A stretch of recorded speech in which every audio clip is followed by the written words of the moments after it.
Chapter 3: Creation of Express Trusts. Key exam issues. Exam questions often require you to consider whether a trust has in fact been created.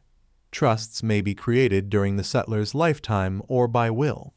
In either case, be sure to watch for the possible failure of the trust to meet formal requirements in expressing essential trust elements. 1. Inter vivos trusts. For exam questions involving the creation of inter vivos trusts. A. Consider whether there was an effective, present transfer of property to the trustee. E.g., watch for delivery issues or an effective, present declaration of trust.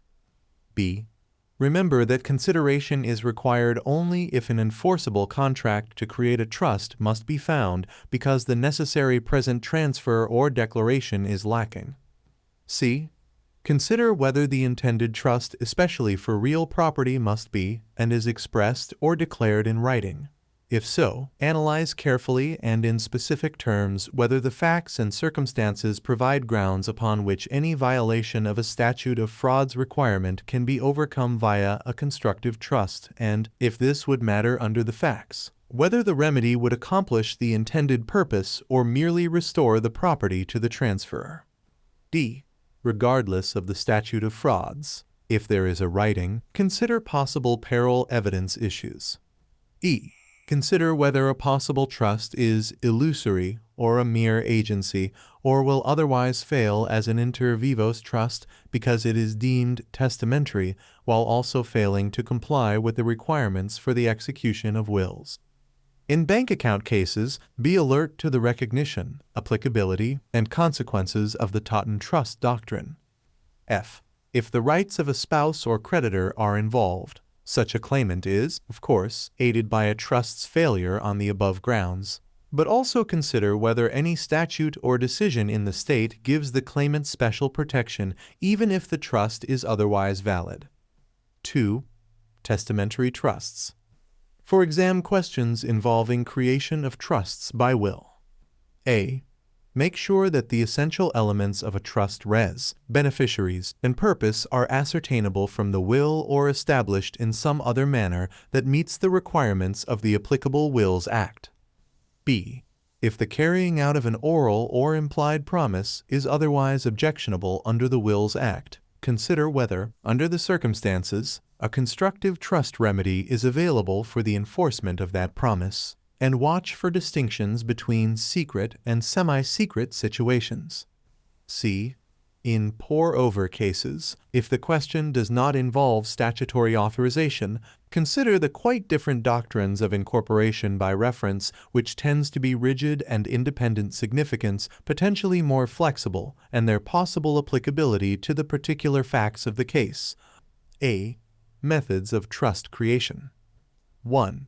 In General 258, the principal methods of creating a trust are by declaration of trust, transfer in trust, exercise of a power of appointment, and contract. 2. Declaration 259. A trust may be created by a declaration by the owner of the property that she holds it in trust for another. Russell v.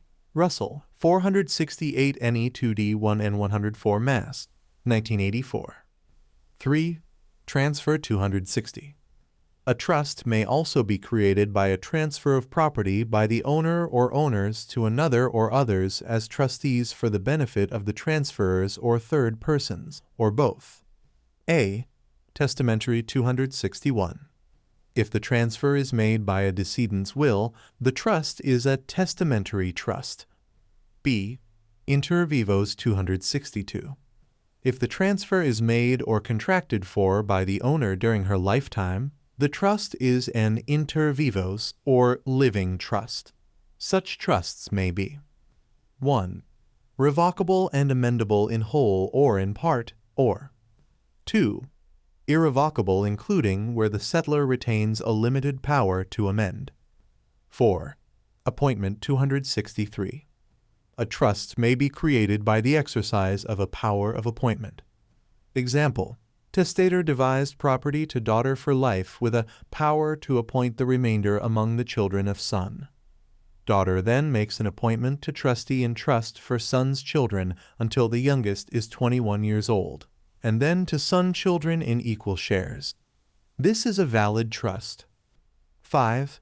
Contract 264. A valid inter vivos trust may be based on a promise enforceable under the law contracts to create a trust, e.g., for valuable consideration.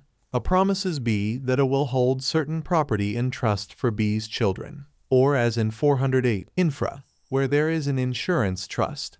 It is not conceptually clear whether such a trust is created presently by the contract with the promise, a chose in action, as the res, or whether it is to be created later by the transfer by A or by the insurance company that could be compelled by court as a gratuitous promise could not.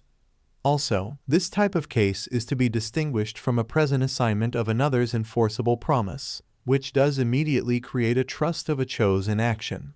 One form of insurance trust is created in this manner by transfer of the policy to the trustee, see infra 408. B. Creation of inter vivos trusts. 1. Requirement of effective, present transfer or declaration 265. To create a living or inter vivos trust, there must be an effective, present transfer of the trust res. A conceptual problem exists regarding a declaration of trust. The present declaration may be said to substitute for a transfer, but it could also be said that there is a transfer from the settlor as an individual to the settlor as trustee. The latter approach is followed here, but the question is essentially semantics and moot. Also, see generally the closely related discussion of present intention to create a trust, supra 8191. The sufficiency of a transfer is determined by the standards applicable to similar non-trust transfers under real property and personal property law, mostly doctrine involving gift transfers. Rest. 3D 1016. A. Present vs. Future transfer 266. Because there must be an immediate, present transfer of the trust res to the trustee, a mere promise or expression of intent to hold or transfer property in trust in the future does not create a trust, at least in the absence of consideration, see infra 293. Example, settler writes, I hereby promise to hold Blackacre in trust for cousin. The normal interpretation of such language does not indicate an immediate, present transfer, although a contrary meaning might be shown. It appears to be simply a promise to hold in trust sometime in the future, with no trust created. Compare, but if settler writes, I hereby declare myself trustee of Blackacre for cousin, this language establishes a present transfer, and a valid trust is created.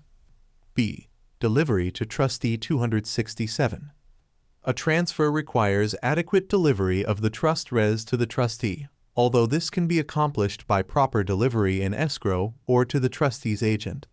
Also, the owner of the res must intend to transfer the property to the transferee as trustee, not merely as agent for the owner.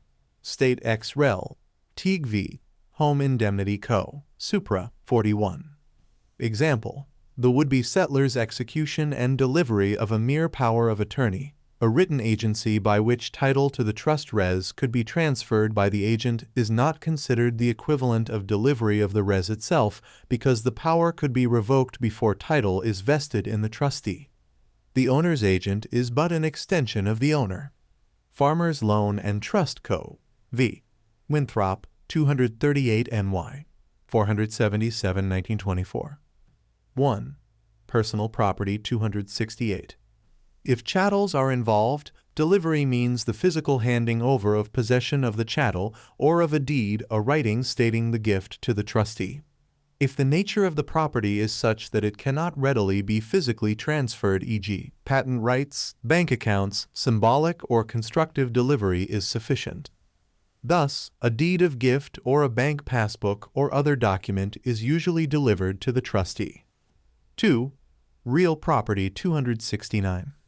If real property is involved, the settler must have made an effective conveyance of title to the land involved, usually by delivering an appropriate deed, but see infra 271.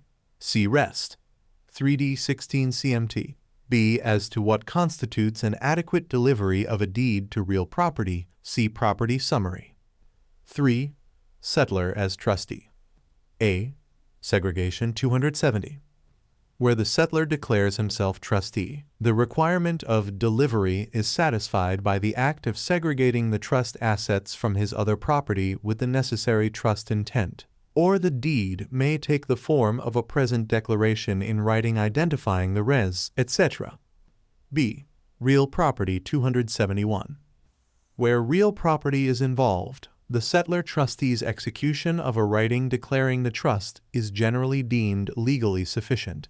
Estate of Hegstad, 16 Cal. App. 4th 943 1993. Rest. 3D 10 CMT.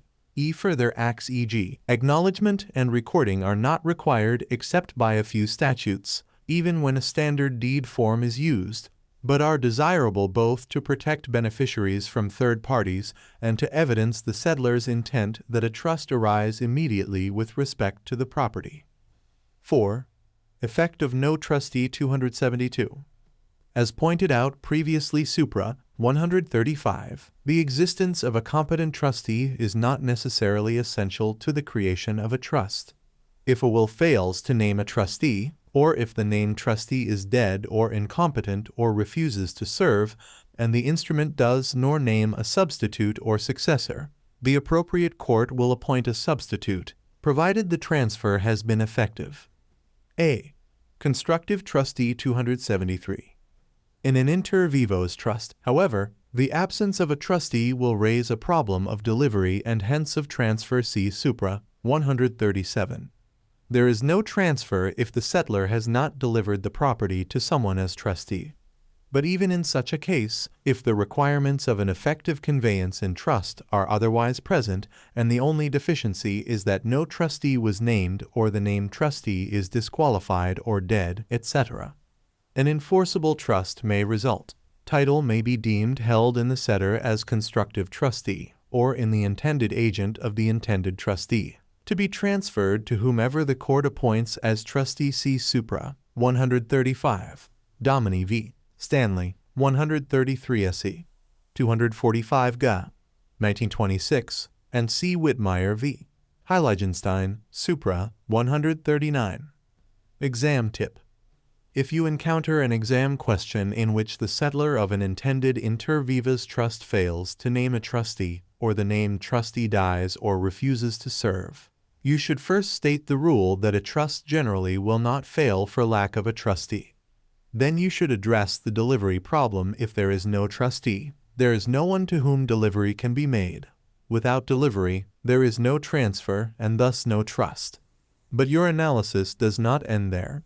If all of the other requirements of a valid inter vivos trust are met, i.e., intent, res, definite beneficiaries, valid trust purpose, you should note that the court may deem the settlor constructive trustee of the property, with the duty to transfer the property to a trustee appointed by the court.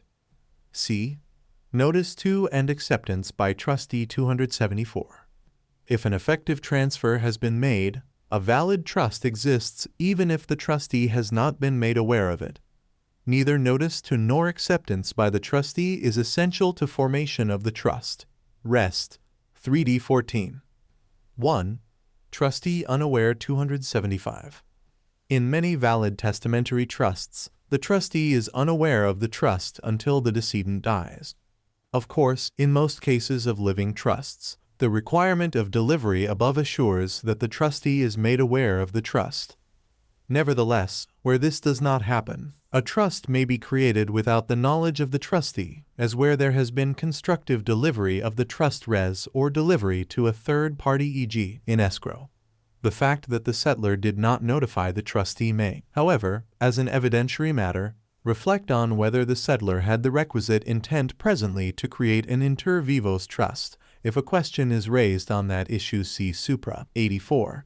Alternatively, the court may conclude that a revocable trust was intended, or that the failure to inform the intended trustee had no significance, and that an irrevocable trust was created. 2. Acceptance presumed 276. The trustee's acceptance is presumed unless the contrary is shown. The trust cannot be forced upon him, however, and he is free to disclaim the trusteeship any time prior to accepting it. Rest 3D35. A. Disclaimer 277. If there has been an effective transfer, but the trustee disclaims before acceptance, the trust does not fail for lack of a trustee.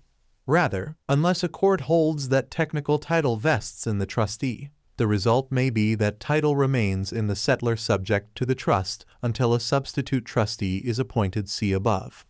Few actual cases have faced a controversy over the matter. B.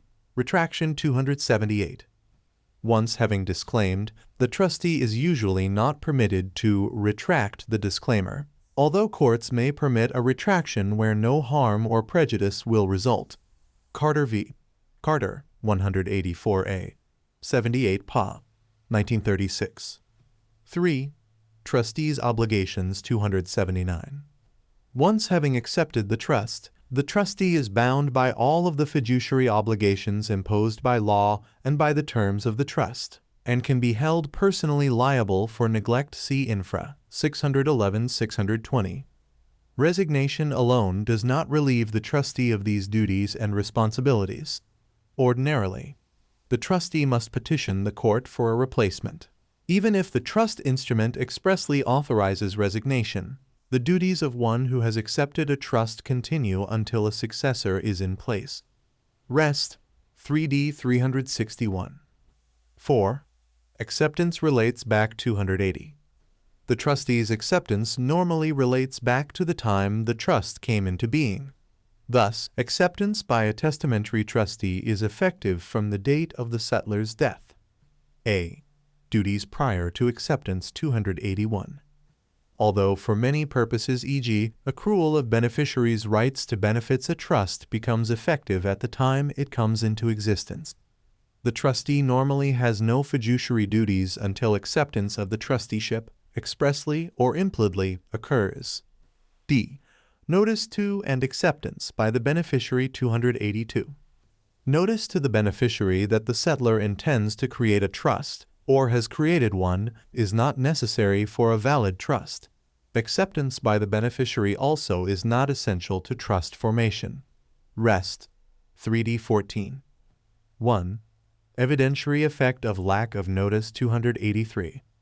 Again, however, if the question arises, the fact that the settlor has not notified the beneficiary may, as an evidentiary matter, reflect on whether the settlor actually had the requisite intent presently to create a trust or was merely contemplating a future trust. 2. Acceptance presumed 284.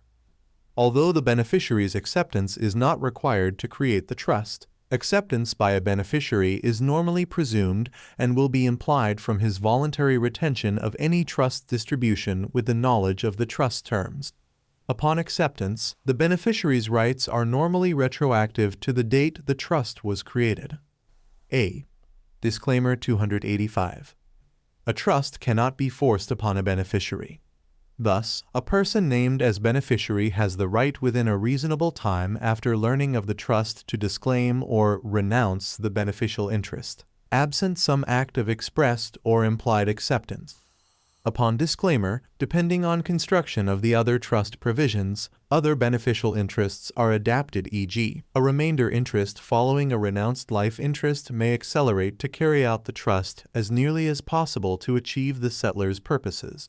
If no filling in is appropriate, the trustee holds the disclaimed interest upon resulting trust for the settlor. Libby v. Frost, 56-906 me, 1903. 1. Note.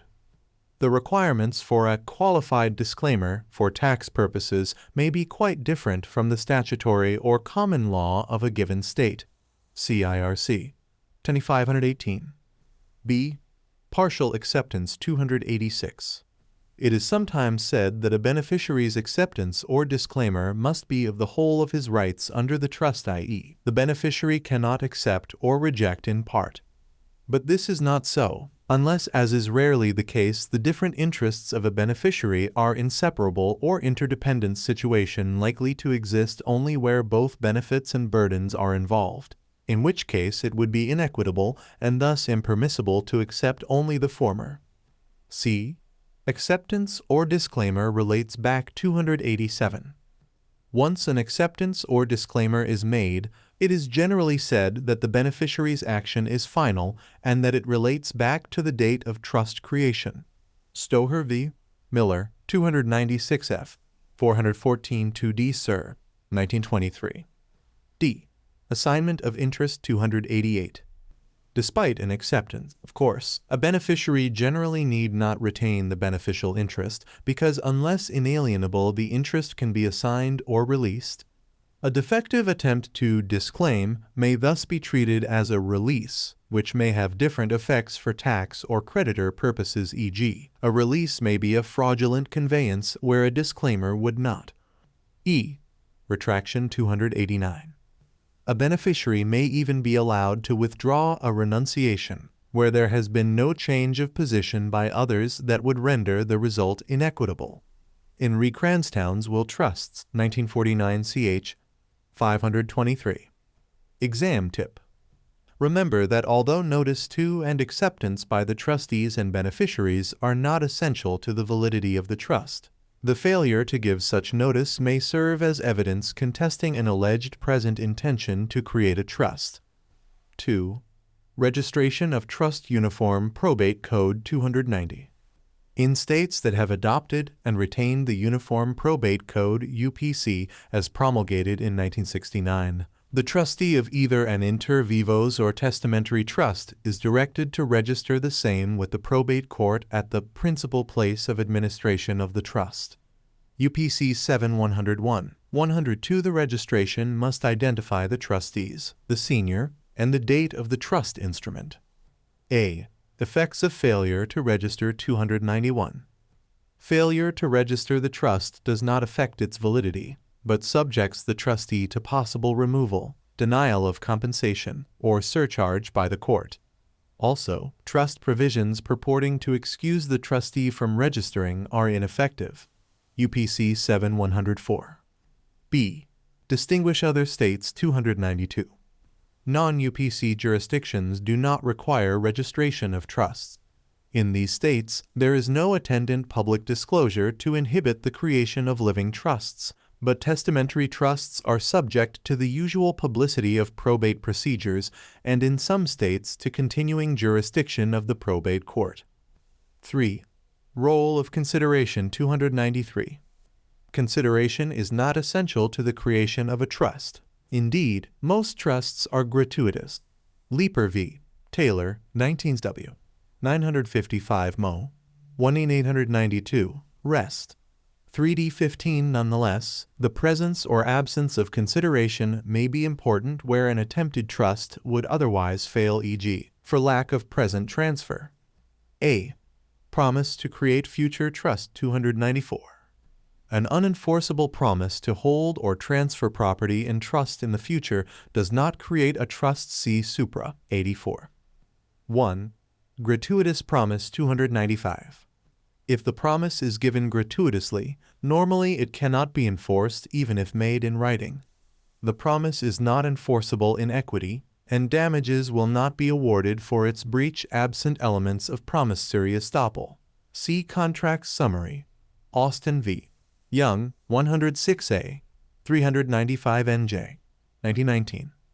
2. With consideration 296. If consideration was given for the promise, however, it may be enforceable as a contract. Enforcement may be at law, and because trust obligations are unique, enforcement in equity is available including, by the general view, via specific performance. Daniel v. Snowdown Association, 513 So. 2D 946 Miss, 1987. A. When trust arises 297. When an enforceable promise is made to create a trust sometime in the future, including one arising from a beneficiary designation, e.g., under an insurance policy, a problem arises in determining at what point in time the trust actually arises. One view is that a trust arises at the time consideration is given, and the trust res is a chose in action an enforceable promise. This was the preferred interpretation of the Second Restatement of Trusts, which opined that when such a trust arises is a matter of when the settlor intended fiduciary duties to arise. Rest. 2D 25. 30. The other view, preferred by the third restatement is that, while there is an enforceable promise to make a conveyance at some later time, no trust arises until the conveyance is made, absent a manifestation of contrary intent. Rest. 3D 10 CMT. G. The question of when a trust arises may affect not only the point at which the trustee's fiduciary duties commence, but also when the perpetuities period begins to run. Example: husband promises wife in writing that if she marries him, he will convey Blackacre in trust for wife's mother. Wife marries husband. Regardless of whether, conceptually, the trust arises at the marriage date or when husband makes the conveyance, his promise is enforceable in equity or at law. Ineffective trust transfer 298. Where consideration has been received by the settler, a trust may be enforced even though the requisite transfer is somehow defective. This is based on the equitable principle that at least in litigation between the parties, equity is inclined to treat as done that which ought to have been done to protect the interests of a beneficiary who paid for the trust. Example: sister pays a large sum of money to brother, in consideration for which brother agrees to transfer Blackacre to himself as trustee for sister and her family. Brother's deed, however, is imperfectly executed and under the applicable law is not effective to transfer title. In litigation between sister and brother, specific performance would be ordered or a constructive trust in sister's favor would be declared. But sister's equity, her right to enforce the promised trust, would be cut off if brother had in the meantime transferred legal title to an innocent purchaser. C. Promises regarding after acquired property 299. A purported declaration or transfer in trust of property that the settler does not presently own fails for lack of a present transfer, there being no property to transfer and to become a trust res. Example: daughter transfers to friend in trust the property I expect to receive as heir of my father's estate. If daughter's father had died before the assignment, the trust is good, assuming daughter's father was still alive, however, so that only an expectancy is involved. The question of whether there is a trust of the designated property when it is later acquired depends on whether consideration was given for the promise. 1. Gratuitous 300. If the promise was gratuitous, no trust arises unless the settler daughter in the above example manifests her intention to create a trust with respect to that property after its acquisition, in which case the trust becomes effective at that time. See Supra 85. 2. Consideration present 301. If, however, the settler received consideration, her promise is specifically enforceable, and the trust thus arises immediately, or at least may be specifically enforced upon her acquisition of the property, even without later expression of trust intent. Rest 2D 86. Rest 3D 41 CMT. Psi. Exam tip. Remember the difference between expectancies and future interests. A mere expectancy, i.e., not yet in legal existence, does not constitute sufficient trust res, but a future interest, i.e., a presently existing, legally protected right in property, although possession may be postponed until the future does. However, if the settler's promise to hold an expectancy in trust is supported by consideration, a valid trust arises when the settler acquires the property. 4. Requirement of a writing statute of frauds 302. Oral trusts of personal property are valid at common law, but in a few states this has been changed by statute, although legislation requiring a writing for a declaration trust is somewhat more common. On the other hand, trusts of land must be evidenced by some writing signed by a party empowered at the time to impress the trust upon property. English Statute of Frauds 7. A. Status of trust res as real or personal property 303. The statute of frauds is applicable to any interest in land, including, in most jurisdictions, leasehold estates. In determining whether land is involved, under the usual rule refusing to apply the equitable conversion doctrine here, the original status of the trust res is determinative. 1. Personal property 304. Thus, absent a contrary statute, An oral trust of money, even of insurance proceeds the payee promises to hold in trust, is enforceable. Although some states, especially for declarations of trust, may require clear and convincing evidence, even where there is no statute requiring a writing, see supra. 302. The personal property rule applies even if the trustee is directed or has chosen to invest the money in land. The original personal property status of the trust res is controlling. EDV. Hamilton, 146 p. 323 Can. 1915. Therefore, despite the absence of a writing, the beneficiary can compel the trustee to hold the subsequently purchased land in trust. Roach v. Carafa, 85 Cal. 436 18890. 2. Real property 305. Conversely, an oral trust is unenforceable if land was the property originally transferred to the trustee, even if the trustee is directed or has chosen to sell it. A. Subsequent Declaration 306. Note that if, after selling the land, the trustee then orally acknowledged that he held the proceeds in trust, there would be an enforceable trust. His declaration would relate to the property as he then held it, i.e., personal property. Mills v. Thomas, 144 N.A., 412 Ind. 19-241. B. Declaration regarding proceeds 307. Even if, at the time he accepts the oral trust, the trustee agrees to hold the proceeds of any sale of the land in trust, there is authority that his promise can be treated as a promise with respect to after acquired property, see discussion above, i.e., if supported by adequate consideration, the promise will be enforced as a separate contract to hold the proceeds in trust when, as, and if received, although no trust could be enforced until that time. Chase v. Gardner, 117 N.E., 841 Mass., 1917. B. Type of writing required 308.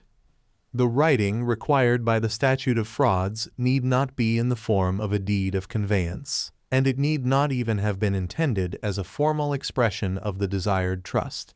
It may be a simple memorandum, but it must be reasonably complete and definite, and must contain a reasonable indication of the essential terms of the trust, i.e., it must disclose the property that is to be the res, identify the beneficiaries, and indicate the basic trust purposes or interests from which trust purposes can be inferred and from which powers, duties, and other necessary terms are implied. Once a sufficient memorandum is executed, its subsequent loss or destruction will not prevent proof of the trust by oral evidence of the contents. Rest. 3D22. C. By whom must the writing be signed? 309. The writing must be executed by a party who at the time of execution has the power to create the trust. 1. Grantor 310. Until there has been a transfer of title to the trustee, the property owner, the settlor, has the power to impress a trust upon the property, and hence it would be sufficient and usual for her signature to appear on the writing. Rest. 3D23. A. At or before conveyance 311. The grantor may evidence the trust terms either in the deed itself or in a collateral writing or memorandum, as long as the writing is sufficiently connected to the conveyance and was executed at or before the time she conveyed title. If executed before title was conveyed, the writing must have been executed with reference to or have been adopted in the conveyance. Rest. 3D23 CMT. B. B. After conveyance 312. A writing executed by the grantor delivery of the conveyance will not satisfy the statute of frauds or bind the grantee. Because title is no longer in the grantor, she has no power to create a trust on the land, i.e., her subsequent declarations cannot affect title now held by another. Rest. 3D23 CMT. C. 2. Grantee 313. The trust is enforceable if the intended trustee, as the party to be charged, has executed the writing the trust instrument either before, at, or at the time of the conveyance. Georgia Farm Bureau Mutual Insurance Co. v. Smith, 346 SE2D 848 GA, 1986. A. After conveyance 314. If there has been a transfer of title free of an enforceable trust, then the grantee, e.g., the intended trustee alone, has the power to impress a trust upon the land, and the writing must bear his signature. Rest. 3D 232 BI. Although such a transfer is probably not strictly a declaration of trust if anticipated by the transferor, the usual instrument signed by a transferee is expressed in terms of a declaration. B. At or before conveyance 315. The intended trustee's signed writing executed before or essentially at the time of the transfer is sufficient to impress a trust upon property that is subsequently received from another in reliance upon the grantee's promise or inducing statement. Rest. 3D 232 by. C. Acknowledgement of trust sufficient 316. It is immaterial when the grantee's signature is actually affixed to the trust memorandum. His acknowledgement of the trust is effective whether written before, concurrently YTH, or after the conveyance. Holmes v. Holmes, 118 p. 733 Wash, 1911. 3. Settlor and trustee 317. Of course, typically, both the settlor and trustee will sign a formal trust document. 4. Beneficiary 318. Writings signed only by the beneficiary or beneficiaries are not sufficient to create an enforceable trust. D. Part Performance Doctrine 319. Acts of part performance by the parties that tend to prove the existence of a trust may be sufficient to take the matter out of the statute of frauds even when there has been no writing. Rest. 3D 241. Example: Lois Atwell, owner of a parcel of land, orally declares herself trustee of the land for the benefit of Daisy Haskell. With Lois's consent, Daisy enters into possession of the property and makes valuable improvements thereon. The trust is enforceable. Haskell v. First National Bank, 33 Cal. App. 2D 399 1939, where the parties have conducted themselves in a manner consistent with the terms of a trust, at least if it is inconsistent with the absence of a right in the beneficiary. It is sufficiently reliable evidence of the trust. McKinley v. Hessen 202 NY. 24 1911. 1. What constitutes sufficient part performance? 320. Merely allowing the beneficiary to take possession of the property is sufficient part performance in many jurisdictions. Generally, there must also be some other act, e.g., repair, payment of taxes, erection of improvements, etc. A. Beneficial use 321. Allowing the beneficiary the beneficial use or otherwise distributing the fruits of the trust property may be sufficient part performance, i.e., the trustee begins to perform aspects of the trust that specifically benefit the cestuees in a way that calls for an explanation and objectively suggests the existence of a trust. B. Trustee's acknowledgement 322. In any event, under prevalent doctrine, the acts relied upon as part performance must involve the intended trustee, or have been approved by him, to show the alleged trustees the title holder's acknowledgement of the trust. 2. Distinguish curing defective conveyance 323. In certain cases, acts of part performance may perfect what would otherwise be an ineffective trust transfer. Example: grantor intends to transfer title to grantee in trust for friend. Grantor fails to make adequate delivery of the deed, no effective transfer, but friend takes possession with the knowledge and consent of all parties. The transfer of possession may render the trust effective. See Generally Remedies Summary. E.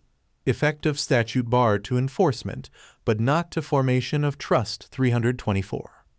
An oral trust of real property is not void. It is merely unenforceable against the title holder. Thus, where lands are transferred upon an oral trust, in a significant sense a valid trust exists. The statute of frauds only prevents its enforcement, i.e., against the will of the party to be charged the trustee transferee. 1. Trustee may perform oral trust 325. If the trustee is willing to perform under the trust, no one else has any right to object. Thus, neither the settlor nor third parties, e.g., under currently prevailing case law, Grantee's creditors can prevent performance of an oral trust by the trustee. If necessary, the trustee can prove the oral trust by parole evidence to uphold his performance of it. Cardosa v. White, 219 Cal. 474 1933, Rest. 3D 241. Example: William Regar conveys a parcel of land to John Stumpf by use of a deed that is outright in form, relying on John's oral promise to hold the land in trust for later conveyance to William's wife. John's creditors threaten to attach the property, whereupon John conveys title to William's wife. By so doing, although John could not have been required to do so, he has executed the trust, and to defend his actions, he may prove by parole evidence that he held title only as trustee for William's wife. Hayes v. Regar, 1 N. 386 LND, 18885.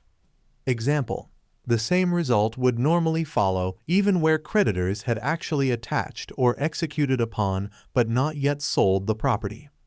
John had only a naked title.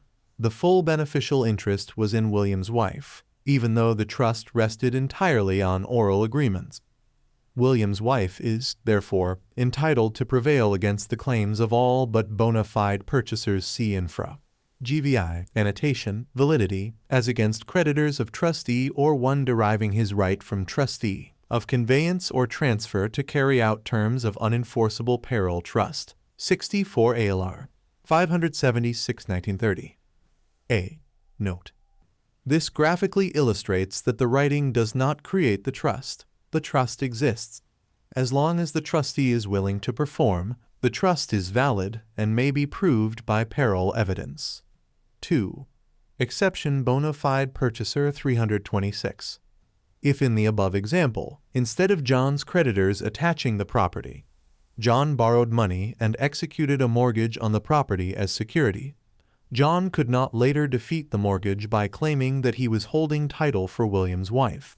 A transfer of legal title to a bona fide purchaser or encumbrancer cuts off all latent equities, i.e., William's wife's beneficial interest. The distinction is that prior creditors usually do not qualify as bona fide purchasers or encumbrances, whereas one who makes a fresh loan consideration of receiving a mortgage on the land does so qualify. F. Unenforceable oral trust, constructive trust remedy against trustee who fails perform 327. In cases where the trustee is not willing to perform and the statute of frauds renders the oral express trust unenforceable, the intended beneficiaries or the gran may nevertheless have a remedy. The intended trustee is not necessarily entitled to keep the land. 1. Conveyance wrongfully obtained 328. Where the transferee procured the conveyance through fraud, mistake, duress, undue influence, confidential relationship, or in contemplation of a transferor's death, retention of the land is clearly wrongful, and a rem device, the constructive trust, will be imposed.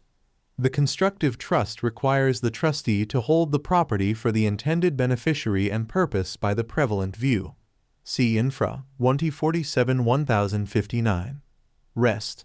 3D 242. A. Rationale remedial device 329. The express trust is not being enforced. Rather, the transferee's wrongdoing justifies imposition of a constructive trust, a trust arising by operation of law, as a remedial device.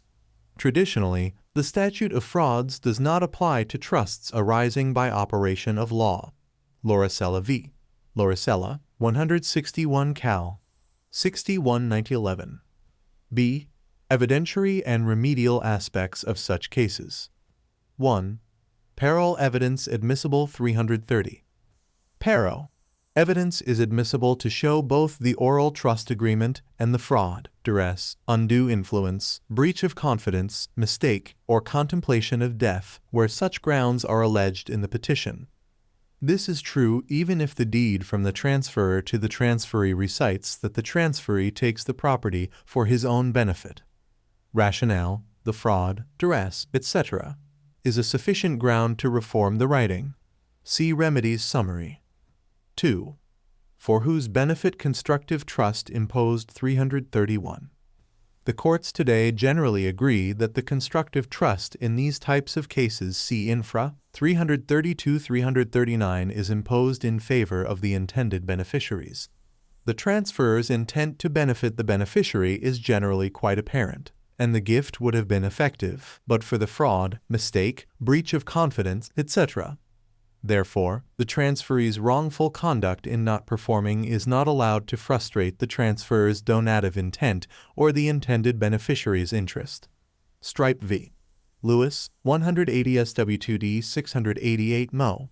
1944. Thus, not only will the transferee not benefit from the wrongful conduct, but despite the statute of frauds, the intended trust purposes will be implemented, i.e., the remedy will go forward with the trust, not just give restitution to the transferor in these special situations. 2. Circumstances in which constructive trust imposed for wrongful conduct or special circumstances. A. Fraud 332. Where the transferee procured the conveyance by affirmative misrepresentations to the settler transferor, a constructive trust is imposed. 1. Mere breach of promise insufficient 333. The fact that the transferee later refuses to perform the oral promise that induced the transfer is not enough in itself for a fraud case. It must also be shown that at the time of the promise the transferee did not intend to perform, so that the promise was a misrepresentation of his state of mind at the time the conveyance was induced, i.e., actual fraud. Lip v. Lip, 148A, 531 MD, 1930. 2. Factors court may consider 334. In attempting to ascertain the transferee's state of mind at the time of his promise, courts are likely to emphasize I. the length of time between the making of the promise and its breach, and Roman II. which party suggested the arrangement. Wall v. Hickey, 112 Mass. 171 1 in 873. B. Mistake, duress, undue influence 335. A constructive trust may be imposed where there is mistake, duress, or undue influence. Example: mistake, where settler executes a conveyance to Bank 1 in trust for beneficiary, believing and intending that the conveyance is to Bank 2, not Bank 1. A constructive trust may be imposed if Bank 1 seeks to retain the property. See First National Bank v. Wakefield, 148 Cal. 558 1906. Example: duress. Grandmother transfers property to grandson telling him of her plan to create a trust for grandson and granddaughter. Grandson threatens grandmother, precluding her from executing a writing expressing the intended trust. A constructive trust may be imposed on grandson in favor of granddaughter. Example: undue influence. Father lives with daughter and has for years relied on her in making financial and other decisions.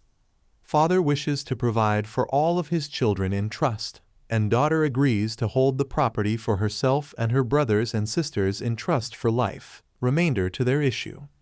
Even though she intends to perform the oral agreement, daughter keeps the property for herself. Constructive trust may be imposed on daughter for the benefit of her brothers and sisters and their issue. C. Abuse of confidential relation 336. Constructive trusts are frequently imposed where the transferor and transferee stand in a confidential relationship to each other and an intended trust conveyance is made in reliance thereon. In such a case, the transferee's refusal to carry out an oral agreement to hold in trust is a breach of a confidential relationship. Thus, the same result would apply as when the transferee obtained the conveyance through the closely related conduct of fraud, duress, or undue influence. A constructive trust is imposed. Johnson v. Clark, 7 Cal. 2D 529 1936. 1. What constitutes a confidential relationship 337. In many states, certain family relationships, especially wife-husband, are per se confidential relationships. Also, certain non-family relationships, e.g., guardian-ward, lawyer-client, trustee-beneficiary, are usually considered confidential per se. 2. Other confidential relationships 338. The scope of confidential relationship is rather broad. A confidential relationship may be shown by proof of actual habitual reliance and dependency by one person on another. Although many decisions say that a family relationship, e.g., parent-child, brother-sister alone, is often not sufficient to constitute a confidential relationship. In such instances, courts do not require much more to show an actual relationship of confidence. See Sinclair v. Purdy, 235 NY. 245, 1923. D. Contemplation of death, 339. Although there is little authority on point, a constructive trust will apparently also be imposed where the transfer pursuant to an oral agreement was made in contemplation of death and as a substitute for a testamentary disposition. Example: mother, expecting her imminent death, transfers Blackacre to son, who orally agrees that on mother's death he will share the land equally with his brothers and sisters. Mother dies. Son holds Blackacre upon a constructive trust for himself and his brothers and sisters. 1. Rationale. The rationale may be found in the ordinarily vulnerable position of the transferor and in the fact that going backwards, see infra 345, would often be counterproductive when it is usually too late for the transferor to cure her error. A broader rationale is provided by the third restatement, see infra 346. 2. Note: this situation is also analogous to the secret trust cases T devises or bequeaths property to bin reliance on B's oral promise to hold in trust for C, discussed infra 356-366. 3. The harder cases where wrongful conduct or special circumstances are lacking, 340. There is far less agreement in the cases where the conveyance was not wrongfully obtained by the grantee, and where no mistake or contemplation of death existed on the part of the grantor, i.e., where the statute of frauds requires a writing and the only justification for exposing a potentially good faith transferee to the risk of dangerous oral testimony is that the transferee may be unjustly enriched. Example: transferor transfers title to transferee allegedly on transferee's oral promise to hold the land in trust for beneficiary. Transferee now refuses to perform the trust, but there is no evidence that he is guilty of fraud, i.e., it appears that he intended to perform when he allegedly promised but subsequently changed his mind. Should a constructive trust be imposed to avoid unjust enrichment if the allegations can be proved? Or should the court rely on the statute of frauds and allow transferee to retain the property outright? A. Traditional view 341. The traditional majority view would allow transferee to retain the land outright. Neither transferor, the settlor, nor beneficiary, the intended beneficiary, has any remedy whatsoever. Horsley v. Hrenchier, 73 P2D 1010 Can 1937. 1. Rationale. To afford relief to either transferor or beneficiary would circumvent the statute of frauds. A constructive trust cannot be imposed in this type of case, in the absence of a need to guard against fraud, similar wrongdoing, or other special circumstances. To offer a remedy without the required writing creates great risks to innocent rightful transferees, who cannot be safely recognized and differentiated from transferees who will be unjustly enriched. It is deemed better to close the courts altogether to such cases and to preserve the protective effects of a meaningful writing requirement. 2. Criticism. On the other hand, it is argued that this allows transferee if he dad make the promise to enrich himself unjustly, and in fact when learns of the statute encourages the breach of his oral agreement with the transferor. Moreover, there is a failure of the contemplated consideration for the transfer, and it would seem that the transferor, at least, should be entitled to equitable relief, rescission, and restitution. See Remedies Summary. The statute is not wholly disregarded if proof in these situations must be by clear and convincing evidence. B. Modern Trend 342. Most writers, the ollie, and the apparent trend of judicial decisions today would impose a constructive trust upon transferee to prevent unjust enrichment in these cases. Orella v. Johnson, 38 Cal. 2D 693 1952, Rest. 3D 243. Scott on Trusts 44, but the trend so far appears largely confined to cases of oral trusts of land for the grantor, e.g., grantor to grantee orally in trust for grantor C, e.g., Orella v. Johnson, supra, and absent fraud, etc. The transferee may prevail, or the remedy, restitution, may return the property to the transferor when the intended trust is for third parties, e.g., grantor to grantee orally for BL and B2. 1. Criticism. 2. To impose a constructive trust under this view for grantor seems to enforce the very promise that is unenforceable under the statute of frauds, i.e., to constitute an end run around the statute. A. Response. The express trust is not being enforced.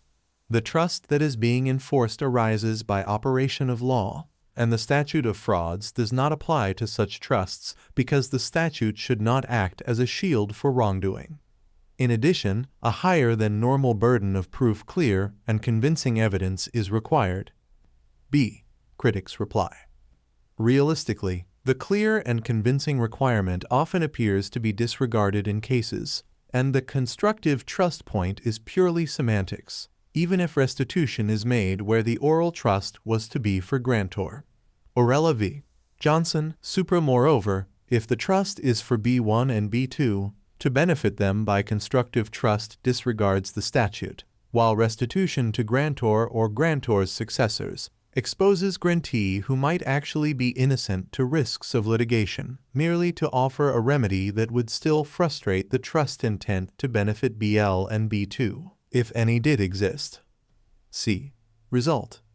Thus, despite the trend of case law, these situations, especially the oral trust for BL and B2, have remained particularly troublesome for courts. 2. Intended trust for third parties for whom should any constructive trust be imposed. 343. Where the settlor conveyed title to another upon an oral trust for himself, it is clear that, if a remedy is granted, the constructive trust will be imposed for the settlor's benefit. But what if the oral trust was intended for third parties BL and B2? A. For intended beneficiaries. 344. One view is that, if there is to be relief, and if grantee is forced to surrender the property, the constructive trust should be imposed in favor of the intended beneficiary or beneficiaries, i.e., that BL and B2 can compel grantee to transfer the property to them. This position is subject to the above criticism that it disregards the statute entirely, but this is not wholly true if the requirement that there be a higher than normal standard of proof is actually enforced. B. For transfer. 345. Because of the above criticism, however, the traditional restatement view was that the constructive trust should be imposed in favor of the transferor grantor even here. Rest. 2d45. This avoids unjust enrichment while leaving some teeth in the statute. It also enables the transferor to make a new and valid disposition of the property. C. For intended beneficiaries if transferor dies or becomes incompetent. 346. But, as is so often the case when the issue arises, the grantor may be dead and his successors are likely to be different from the persons and purposes intended by the grantor. This may still result in unjust enrichment. Instead of grantee, however, grantor's successors would be unjustly enriched. The outcome is one that does justice to neither side that could rightly claim the property. Thus, to avoid unjust enrichment, if there is enough evidence to take the property from grantee, the third restatement calls for a constructive trust for the intended beneficiaries B1 and B2 if the transferor dies or becomes incompetent without having an opportunity to decide whether to retain the property or to create an effective trust for BL and B2. See Rest. 3d 243 and c 244 on oral declarations of trust of land. 5. Where there is a writing peril. Evidence Rule 347. The peril evidence rule must be considered, whether personal or real property is involved, whenever there is a writing that purports to embody the terms of the transfer. See Rest. 3d 21. A. Not admissible to vary or contradict writing. 1. Trust specifically excluded. 348. Absent grounds for reformation or rescission, e.g., fraud. Evidence of an oral agreement will not be admissible if the written conveyance expressly excludes a trust to transferee for his own use and benefit, as it would vary or contradict the writing. 2. Trust clearly stated 349. Nor is parole evidence admissible. Absent grounds for reformation or rescission to vary or contradict a deed of gift or conveyance that states clearly that there is a trust. Thus, if the writing is clearly to transferee and trust for son, transferee cannot show by parole that no trust was intended, i.e., that transferee was to take beneficially. Nor can daughter show by parole that the trust was intended for daughter instead of son. Exam tip. If you encounter an exam question in which the written conveyance expressly excludes a trust, e.g., to be for his own benefit, or clearly expresses an intended trust, e.g., to tin trust for B, check to see whether the transferee procured the conveyance through wrongful conduct, e.g., fraud, mistake, duress, undue influence, breach of confidence. Where such grounds are alleged, parole evidence is admissible to show both the oral trust agreement and the fraud, duress, etc., because these are sufficient grounds to reform the writing. However, in the absence of wrongful conduct, parole evidence is not admissible because the writing is unambiguous. B. Admissible to clarify ambiguity or supplement writing 350. If the instrument is ambiguous on the question of trust or no trust, or on the purposes and beneficiaries, parole evidence is admissible to clarify the matter. 1. Silent as to trust 351. If the instrument states simply that the transfer is to transferee, but contains no express indication one way or the other about the existence of a trust, is parole evidence of alleged trust intent admissible? A. Minority view 352. One view is that it is not that the clear, natural import of the instrument is that transferee takes beneficially, and to admit contrary evidence contradicts or varies this meaning. B. Majority view 353. The apparently prevailing and restatement view, however, admits parole evidence because the writing says nothing on the point. Thus, the parole neither varies nor contradicts, but merely supplements and completes an otherwise incomplete writing. Hansen v. Bear Film Co., 28 Cal. 2D 154, 1946. The trust probably must be proven by clear and convincing evidence in such a case. REH, annotation, degree or intensity of parole. Proof necessary to establish a trust. 23 Alar. 1 500, 1923. 1. Note. A recitation in a deed that the conveyance is for valuable consideration received does not expressly exclude a trust so as to exclude parole evidence under the majority rule. C. Creation of testamentary trusts. 1. Requirements of Wills Act and Supplementary Doctrines 354. A testamentary trust is one created by the will of a decedent.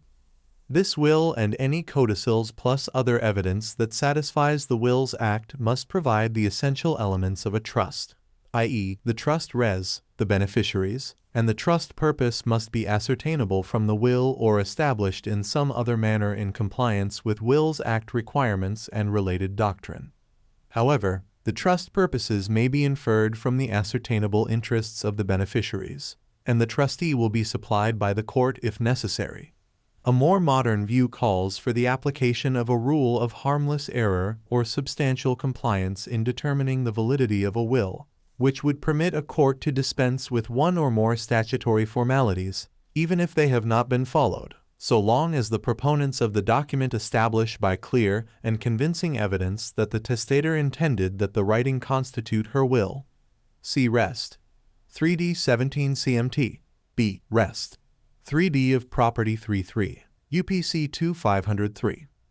A. Sources 355. Thus, in addition to properly executed, i.e., attested or in some states holographic, or in a few states even nuncupative oral wills and codicils, trust terms typically beneficiaries may be provided through the doctrines of facts of independent significance and incorporation by reference. See Wills Summary and see Infra 369-374. Example independent significance. Caroline Gerard bequeaths to Henry Axford in trust for the person who, in Henry's opinion, has given me the best care in my declining years. Under this standard, objective evidence of acts or events that had significance apart from their effect on the will can serve to identify the beneficiary even if the trustee fails to make a selection. Moss v. Axford, Supra, 192. Example incorporation. On June 3, Gustav Waldner executes a will bequeathing to the Toledo Trust Co. in trust for the persons and purposes set out in the writing dated June 1 and kept in my safe. Assuming the writing conforms, did in fact exist when the will was executed, and otherwise meets the particular state's requirements for incorporation, and assuming the doctrine is recognized in the state, the trust terms may be supplied by the described writing. Coninger v. Toledo Trust Co., 197 NE, 419 Ohio, 1934. 2. Secret Trusts, Oral Trust of Outright Bequest, or Devise 356. Numerous cases have arisen where a decedent made a will leaving property to a particular divicee or legatee, relying upon that person's oral promise to hold the property in trust for others. Because the will itself says nothing about a trust, the oral agreement is often referred to as a secret trust. The agreement as such is clearly unenforceable under the Wills Act and related doctrines and amounts to an attempted testamentary disposition of the equitable interests without the required formalities. Example: testator devises Blackacre outright so far as one can tell from the will to friend, relying on an oral agreement with friend that the property will be held in trust for testator's child. A. May be voluntarily performed 357. If the divicee or legatee friend voluntarily performs as agreed, no one can complain. B. Constructive trust remedy 358. If the divicee or legatee refuses to perform, the oral agreement cannot be enforced directly as an express trust, but it is well settled in most states that the divicee or legatee will not be permitted to retain the property outright in breach of the oral promise to the testator. Consequently, a constructive trust is imposed in favor of the persons for whom the property was agreed to be held, in order to avoid unjust enrichment of the divicee. Olson v. First National Bank, 83 NW2D 842 SD. 1957. Rest 3D 181. The rule applies to land as well as personal property.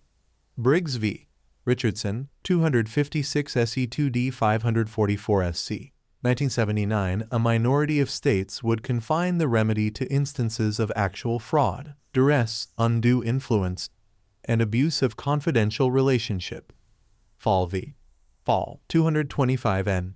E. 2D 305 Ohio, 1967. Also, under certain circumstances in a few states, dead man acts which prevent testimony to a personal transaction or communication with a deceased when offered against the representative or successors in interest of the deceased. See evidence summary may present obstacles to enforcement. Cambarels Y. Magnuson, 510 NE2D 112 IL. 1987. 1. Rationale. Because the statute of wills does not apply to trusts created by operation of law, a constructive trust can be enforced even though the express trust cannot. 2. No requirement of fraud, etc. 359. The general view is that a constructive trust will be imposed in this situation for mere breach of promise, whether or not the divicee or legatee was of any fraud, breach of confidence, etc. A. Distinguished Statute of Frauds Case 360.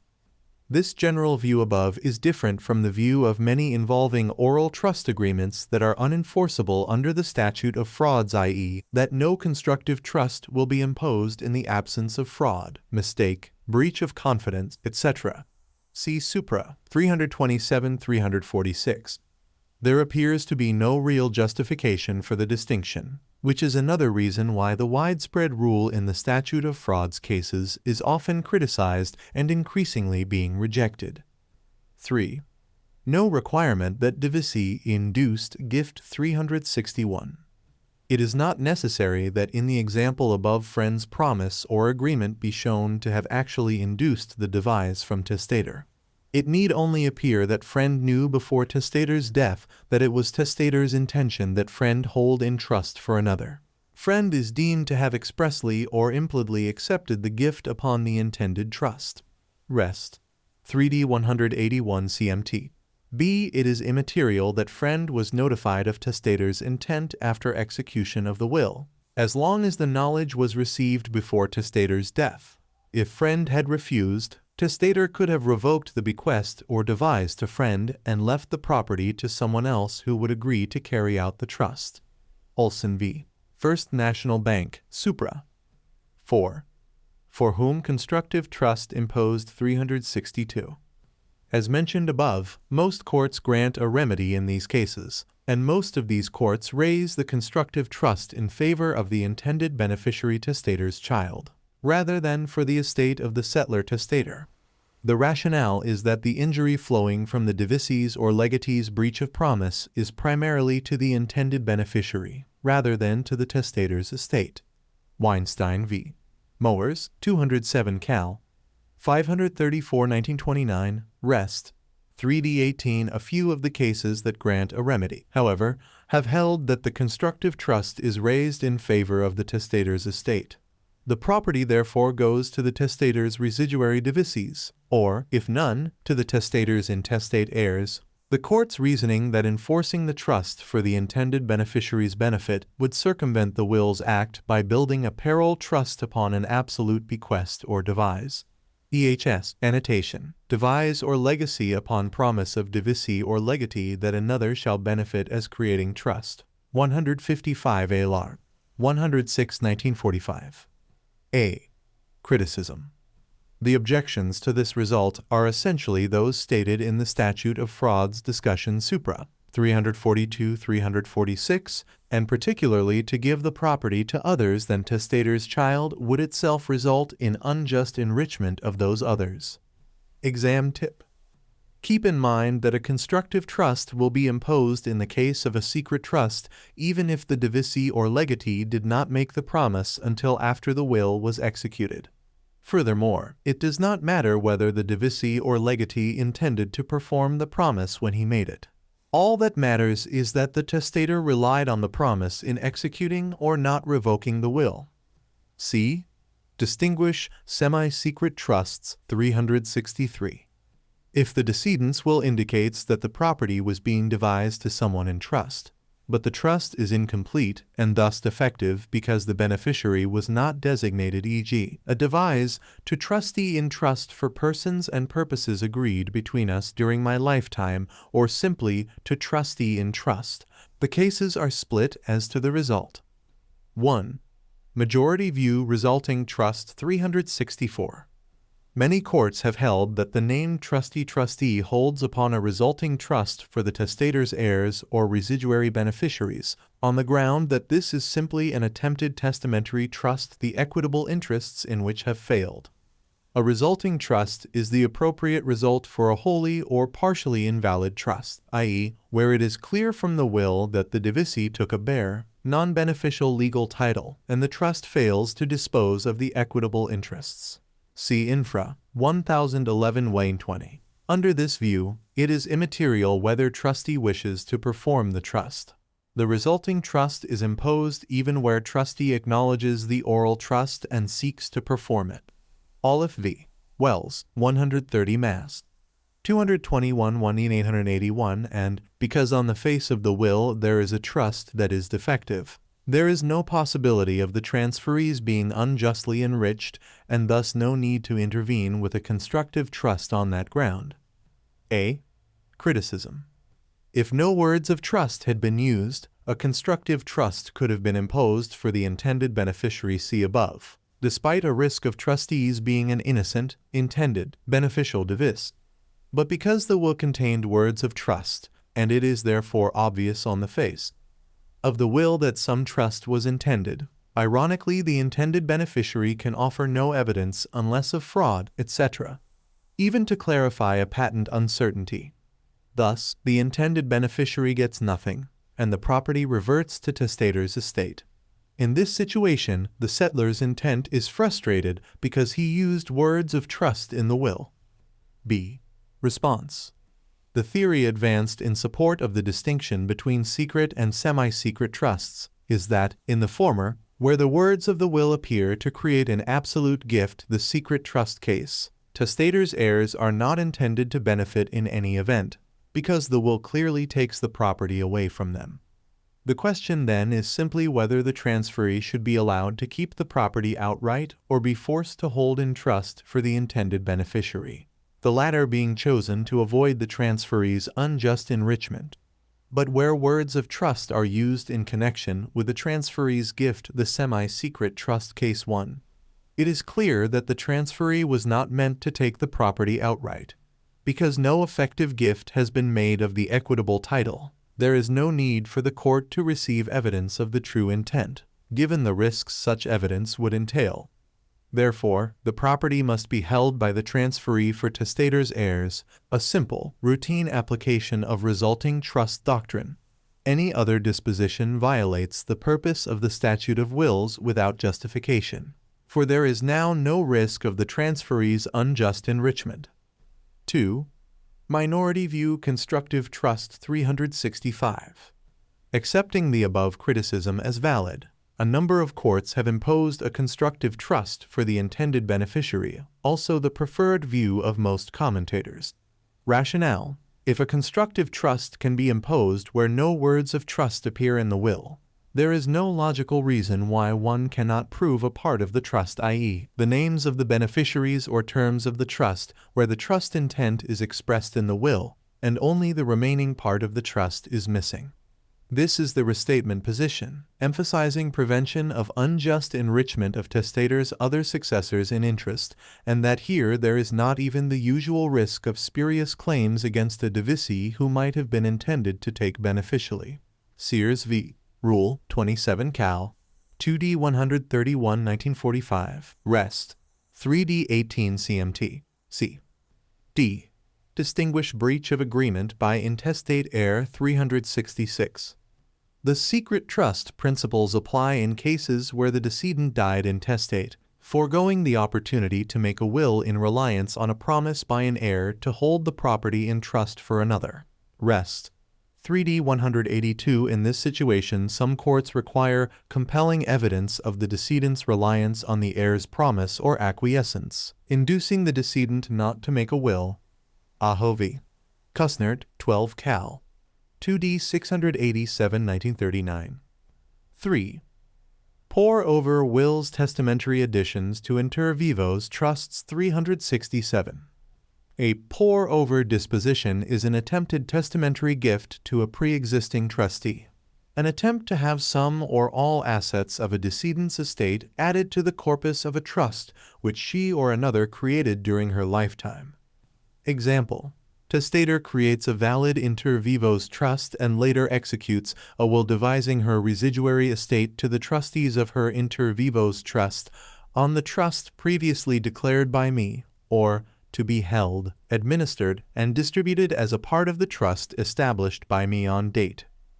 A. Problem regarding validity 368. Ls. A pour-over provision in the decedent's will invalid because the terms governing administration and distribution of the estate assets are not set out in a executed will but only in an inter vivos trust instrument, which was not execute with the required Wills Act formalities, or which, even if it were so executed, may be said to lack the required testamentary intent.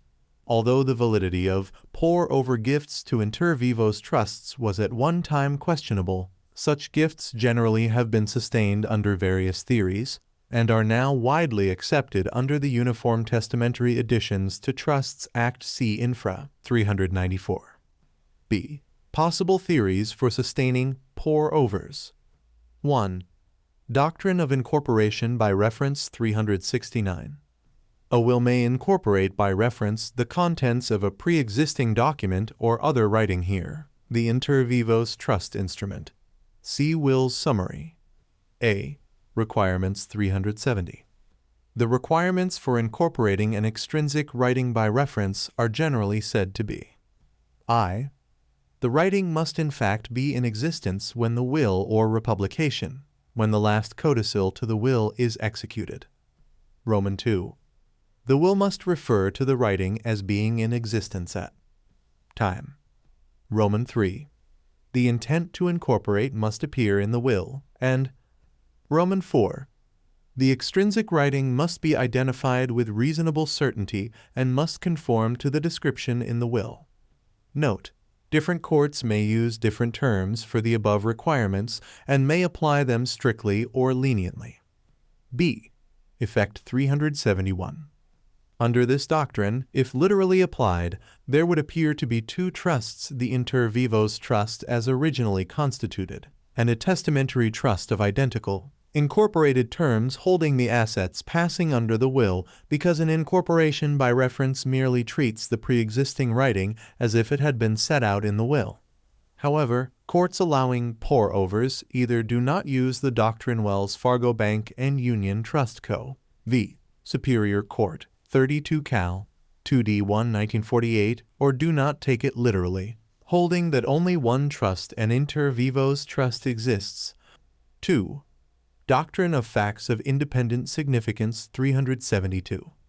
The testator may also refer to some extrinsic, non-testamentary act, event, or other fact here, the inter vivos trust, to identify the beneficiaries or terms of a disposition in trust. Again, see Will's summary. A. Requirements 373.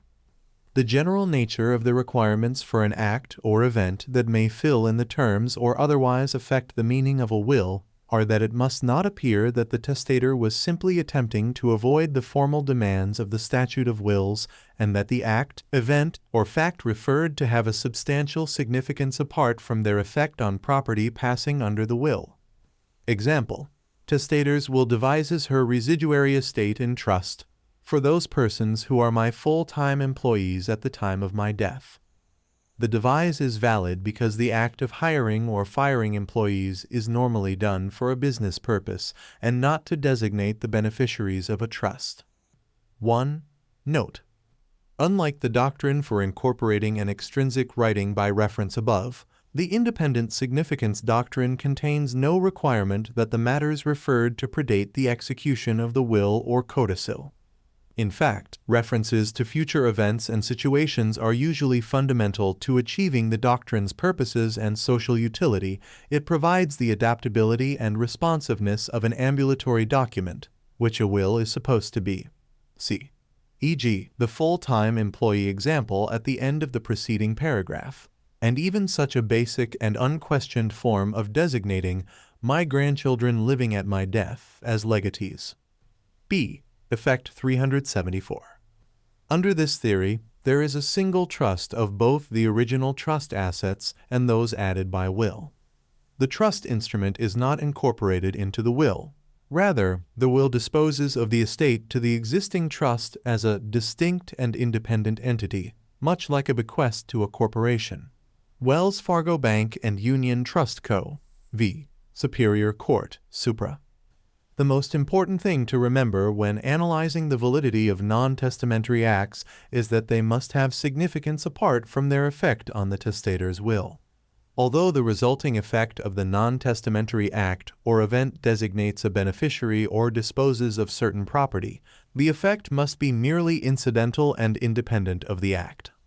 C. Application pour over to non-modifiable living trust 375. There should be no problem in sustaining the pour-over provision in a jurisdiction that recognizes incorporation by reference as long as the inter vivos trust was in existence at the time the decedent executed the will and Roman II was by its terms irrevocable and unamendable. In Re Rausch's Will, 258 NY, 32 1932. 1. Rationale. Such a trust, assuming it is expressed in a writing, readily meets all of the requirements of the incorporation doctrine. See Supra 370, even in the jurisdictions that insist upon strict adherence to those requirements. Although some cases show confusion on the point, Clark v. Citizens National Bank, 118 A2D 108 NJ, 1955, it is the trust instrument, not the trust, that is incorporated, i.e., it is the writing, not the trust which might still be unfunded, that must be in existence. Thus, if the will's execution and the trust's execution and actual funding are handled in the same transaction, and if both instruments had been prepared prior to these final steps, as is so often the practice, the precise order of events should not matter. However, it is nor prudent without a pour-over statute infra to assume that all courts will recognize this. 2. Note: there should be no need to rely on the independent significance doctrine, although it would not be inappropriate unless the trust is not evidenced by a writing, as could be the case if the res is personal property. D. Application pour-over to amendable trust 376. Considerable difficulty has been encountered in the case of inter vivos trusts that are subject to revocation or amendment between the date of the execution of the will and the date of the testator's death. 1. Date to which reference is made 377. Even though the trust is subject to amendment, if the pour-over reference is to the terms of the trust as they exist at the date of the will's execution, the requirements of incorporation by reference pose no problem, and thus the writing as of that date can be effectively incorporated. Unfortunately, this is rarely the intention of a testator. Thus, the more significant and common problems discussed hereafter assume a reference to the terms of a living trust as they exist at the date of the testator's death. 2. Where testator's settlor's power to amend not exercised 378. Where the inter vivos trust was subject to revocation and amendment, but was not in fact revoked or amended between execution of the will and the testator's death, the validity of an attempted pour-over depends upon the strictness of the court's application of the incorporation doctrine. Technically, what courts have sometimes called language of futurity violates the second of the requirements stated above supra 370. Because the stated intention to incorporate does not refer solely to a document already in existence. On the other hand, in some states, the mere fact that an unamended trust could have been modified or revoked has been disregarded and the pour-over gift upheld. Finn Reyork's Estate, 65A2D 282 NH, 1949. 3. Where testator settlor's power to amend is exercised 379. Authority is also divided as to the validity of the pour-over where the decedent did in fact amend the trust after the execution of her will. The issue is both the ability of the amendment to affect the terms of the intended testamentary addition and the overall validity of the pour-over. A. Application of incorporation by reference theory. 1. Republication 380. The first question to consider is whether there was a codicil to the will executed after the amendment or the last amendment, if there were several to the trust. If so, the codicil should be deemed to have republished the will under the doctrine of republication by codicil. See Will's Summary. A will is deemed to speak again, as if it were re-executed at the date of the codicil. The limited amount of existing authority on point gives effect to the incorporation of the terms of the living trust, including the amendments as of the date of the codicil. The language of futurity problem, however, could still cause problems in a strict jurisdiction. 2. No republication 381. In the absence of republication of the will, different positions could be and have been taken by courts. A. Attempted pour-over fails 382. Some courts hold that the attempted pour-over is entirely defective under the doctrine of incorporation by reference. The doctrine permits only incorporation of an instrument that was in existence when the will was executed. Because the amendments were made after the will was executed, the intended disposition cannot be sustained, and the pour-over fails in its entirety. President and Directors of Manhattan Co. v. Janowitz, 260 A.D., 174 1940. B. Pour-over to unamended trust 383. Other courts have upheld the attempted testamentary addition to the trust, but only as it existed at the time the will was executed. Only the terms of the living trust at that date could be incorporated by reference as a pre-existing writing. Thus, the subsequent amendments must be disregarded under the incorporation by reference rationale. Old Colony Trust Co. v. Cleveland, 1% NE, 9020 Mass. 1935. Koninger v. Toledo Trust Co. Supra, 355. 1. Criticism. Even if the court is prepared to overlook the problem posed by language of futurity. However, this result has been criticized as running a risk of thwarting the testator's true intention. She may have changed her mind and sought to terminate or limit a beneficiary's interest or to add new beneficiaries and provisions that were important to her. Therefore, critics would prefer to have the pour-over fail entirely and the property pass under the residuary clause of the will or by intestacy. President and Directors of Manhattan Co. v. Janowitz, Supra. Obviously, a court could be open to either result and permit the pour-over in accordance with the pre-existing trust terms if it concluded that this would more nearly approximate the testator's probable intention, but invalidate the disposition entirely if it reached the opposite conclusion. b. A more complete solution application of independent significance doctrine 384. Because the doctrine of facts of independent significance does not limit the reference to pre-existing facts, this doctrine, if appropriate, would offer a complete solution and allow the pour-over exactly as intended, i.e., to the trust as it exists on the date of death, including amendments. The cases, however, are divided on the doctrine's appropriateness to pour-overs. 1. Rejection of Doctrine 385. Although many cases have simply overlooked the doctrine, several have rejected it on the ground that repeated exercise of the power to amend eliminated all independent significance that might have attached to the trust indenture President and Directors of Manhattan Co. v. Janowitz, Supra, or on the ground that independent significance really means something more like the ordinary course of one's affairs rather than acts that arise solely out of the bounty-giving volition of the testator. Atwood v. Rhode Island Hospital Trust Co. 275 F. 513 First Sir. 1921. 2. Modern Trend 386. The trend of authority, however, recognizes that the amendment has an independent, non-testamentary significance in its effect on the disposition of the assets in the living trust, and at least if those assets and therefore the independent effect are substantial, the doctrine allows the amendment also to affect the testamentary disposition. Thus, the pour-over is sustained exactly as written, with the assets added to the trust as amended.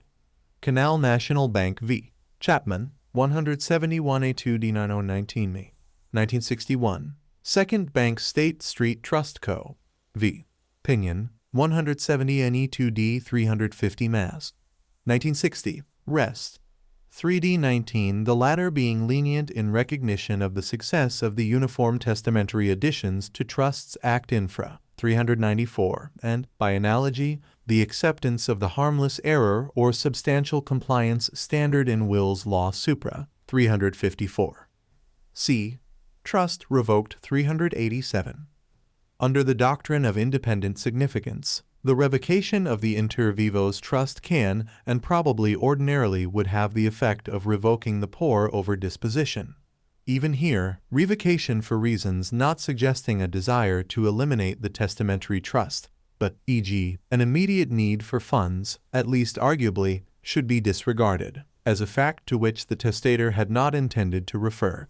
On the other hand, under the doctrine of incorporation by reference, a court could ignore the words of futurity and ignore the subsequent amendment, treating the original instrument as having been incorporated into the will, with no revocation in a manner allowed by the Wills Act. Thus, under incorporation by reference, the whole array of alternatives previously discussed would seem to be open to the court. E. Application, pour-over to trust created by third party 388. Although there is little authority in this area, it would seem that the same principles discussed above should apply to provisions in a decedent's will seeking to pour testamentary assets into a trust, either inter vivos or testamentary created by some third party. In fact, some objections to the use of independent significance in this context as merely being a part of the testator's own bounty-giving activities would seem less forceful here. This situation usually occurs when both spouses wish to set up one or more similar trusts in their wills, but eventually wish the trusts to be combined rather than to have two trusts or two sets of trusts, e.g., wife wishes to devise at least some of her estate to husband, but if he predeceases her, to leave her assets to the testamentary trust created in his will, and vice versa. One can expect a modern court to sustain the pour-over in such situations. What happens, however, if the predeceasing spouse revokes or modifies his will prior to death, and yet the surviving spouse makes no change to reflect the change in the predeceasing spouse's will, leaving no actual trust under that will into which to make the pour-over? The result depends on the theory chosen by the court, much as in the situation in which the trust itself was revoked. 1. Incorporation by reference 389. Under this approach, revocation of the will by the first decedent is irrelevant, and the will of the second to die could well be deemed to have incorporated the provisions of the trust in the other's will as they existed at the time of execution. Again, properly, if both documents were in existence at the time of execution, it should not matter in which order they were executed. The pour-over could be given effect accordingly. On the other hand, as indicated above, various objections can be raised to the use of incorporation by reference in such cases, because of the possibility of an attempted reference to future writings, unless the reference was to the other's will of a specified date or to an inter vivos trust created by the other solely in accordance with the terms as they existed at the time of execution of the surviving spouse's will. 2. Facts of independent significance 390. Here, again, unless the reference to the third party's trust expressly or implicitly excludes acts of revocation, generally, the act of revocation would be recognized as a fact having significance apart from its effect on the disposition of the present testator's estate. Thus, revocation of the third party's inter vivos or testamentary trust provisions would revoke the pour-over provision of the testator in question, and that property would then pass either by the residuary clause of the will or by intestate succession. 3. Modification after testator's death 391. A special problem exists where the testator devises property to an inter vivos trust created by a third person who outlives the testator and modifies the trust after the testator's death. Although there is little authority on point, the result again seems to depend on the theory relied upon for other pour-overs. A. Incorporation by reference 392. Obviously, the incorporation by reference doctrine would not allow subsequent acts or writings by the third party to affect the testator's disposition, unless the third party's power to amend is itself viewed as an interest created at the time of the testator's death and incorporated by reference to the third party's document, which was in existence when testator's will was executed, thus incorporating a power of appointment over any assets that may be in the trust at the time of exercise, including the testator's property. B. Facts of independent significance 393. Under the doctrine of independent significance, there appears to be no theoretical objection to the testator's disposition being affected by actual events subsequent to death. In fact, a similar problem can arise in a pour-over to an inter vivos trust created by the testator himself. The inter vivos trust could have a provision authorizing someone else to amend the trust, e.g., by a power of appointment after the testator's death. The Uniform Testamentary Additions to Trust Act, discussed infra, appears to cover such situations. The original version of the Act provided that a post-death amendment of the trust by a third party affects the property received from the testator's estate only if the testator's will expressly provides for a post-death amendment. But what if the inter vivos trust had contained a special power of appointment conferred on a beneficiary? Would the exercise of the power to modify the remainder provisions of the trust constitute an amendment not expressly provided for in the will? Does the effect of a power of subsequent amendment depend on whether the power is labeled a power of appointment or a power of amendment? Partly to remedy this problem, the Uniform Act as revised and some state laws now allow post-death amendments in accordance with the terms of the trust as long as the will does not prohibit it. F. Uniform Testamentary Additions to Trusts Act 394. The validity of pour-over provisions is now clearly established in most states by pour-over trust legislation based on the Uniform Testamentary Additions to Trusts Act. Basically, the Act validates a testamentary gift to any pre-existing trust evidenced by a writing, provided the trust is sufficiently described in the testator's will. 1. Testators or third parties trust 395. The pour-over may be to a pre-existing trust created by the testator or by a third person, and the trust may be modifiable or in fact modified even after the testator's death, but see Supra 393. Exam tip.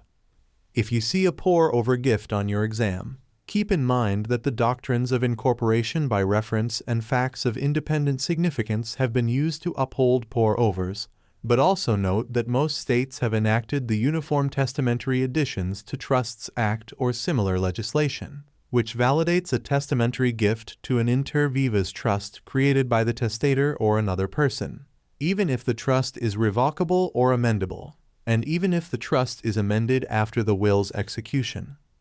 2. Unfunded trusts 396. The size, character, and even existence of the trust corpus during the testator's lifetime is immaterial. Thus, testators often create living trusts with no assets, and by subsequent written trust amendments without testamentary formalities, alter the disposition of the assets passing under their wills. 3. Life Insurance Trusts 397. The Act specifically validates gifts to either funded or unfunded life insurance trusts. See Infra 412. Even WLER the testator has reserved all rights of ownership in the policies. 4. Inter vivos Trust 398.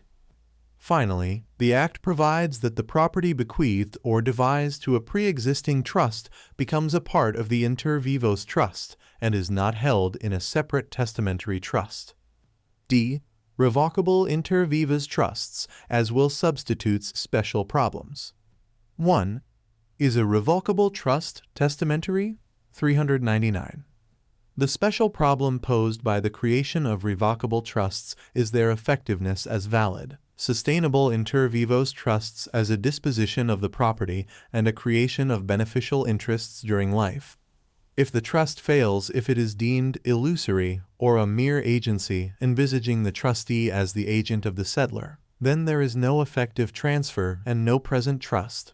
The trust having failed, the properties remain properties of the would-be settlor and thus become assets of her probate estate. To control the devolution of estate assets, rather than have them pass intestate, there must be a valid will.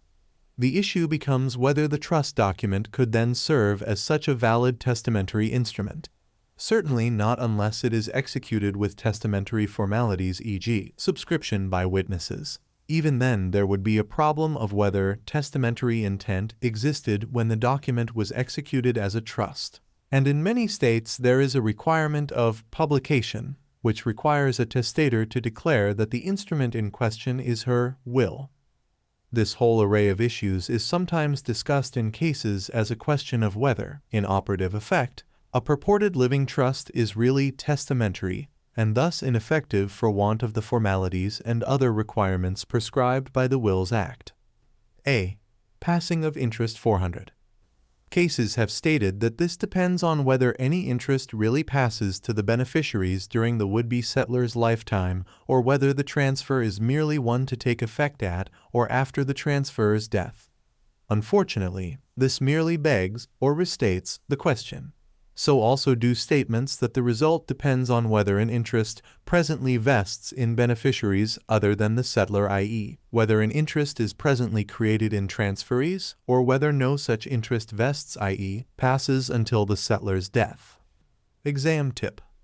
If you encounter an exam question that requires you to determine whether a purported revocable trust is really testamentary and possibly ineffective if it was not executed with testamentary formalities, see Will's summary. It is important to remember that a will is not effective until the testator's death. Thus, whether an interest vests before or after the settlor's death is not determinative in analyzing the validity of a revocable trust. Under the modern view, if the transfer presently creates some interest, Even if contingent or revocable, it is not testamentary. B. Retained powers not a bar 401. If, however, a trust is presently created and interests are presently created in beneficiaries, the mere fact that the settlor has retained benefits such as a right to the income for life, or has retained power subsequently to amend or revoke the trust, or a combination of these, does not prevent the trust from being a valid presently existing trust with presently existing interests in other beneficiaries. Although important, this statement, too, merely states a conclusion that follows from having decided, on some other basis, that the purported trust was real and effective, but it does not tell us objectively why a purported trust is or is not so recognized. See Intent 402. Another way courts have expressed their approach to resolving this question is, attempt to ascertain the real intention of the would-be transferor. Did the settlor intend to create a trust now, i.e., intend something more than an agency? Did our grantor intend something that was to be taken seriously as a present disposition of property, even though some of the interests created in that disposition, beneficial interests or powers even to revoke and amend retained by the grantor? 1. Application. By focusing on intention, courts may better come to concentrate on objective facts. Was the procedure in creating the trust and the expression of the trust terms the kind of thing to be expected of a settlor who took these actions seriously, e.g., were the expressions casual conversation or a carefully worded writing? Were they the type of things that would be done by one who expected others to take the actions and statements seriously? Is it fairly clear that the would-be settlor understood the significance of what was taking place? Essentially, does a court get the sense of security that it gets from a will? And did the alleged settlor subsequently act in a way that suggested that she took the trust seriously, or did she simply treat the trustee as she might an agent? Inasmuch as there is nothing inherently fatal in the retention of powers to amend or revoke or to direct the trustee, it is not conclusive that the settlor changed the trust terms or exercised some control. But the patterns of behavior in this respect, e.g., the frequency and casualness of such intrusions, are relevant. D. Modern Authority 403. The important point to keep in mind is that, at least under modern cases in virtually all states, a settlor can validly create an effective, non-testamentary trust during life despite the fact that the settlor remains interests and extensive powers including to revoke and amend. According to such modern case law and the better view, the settlor can even and often does serve as trustee or co-trustee or hold administrative powers under such a trust. The real question, therefore, is, did the purported settlor in fact create such a trust? Was the requisite intent present? Most of the trusts that have failed in modern cases involved oral and casual acts of alleged trust creation.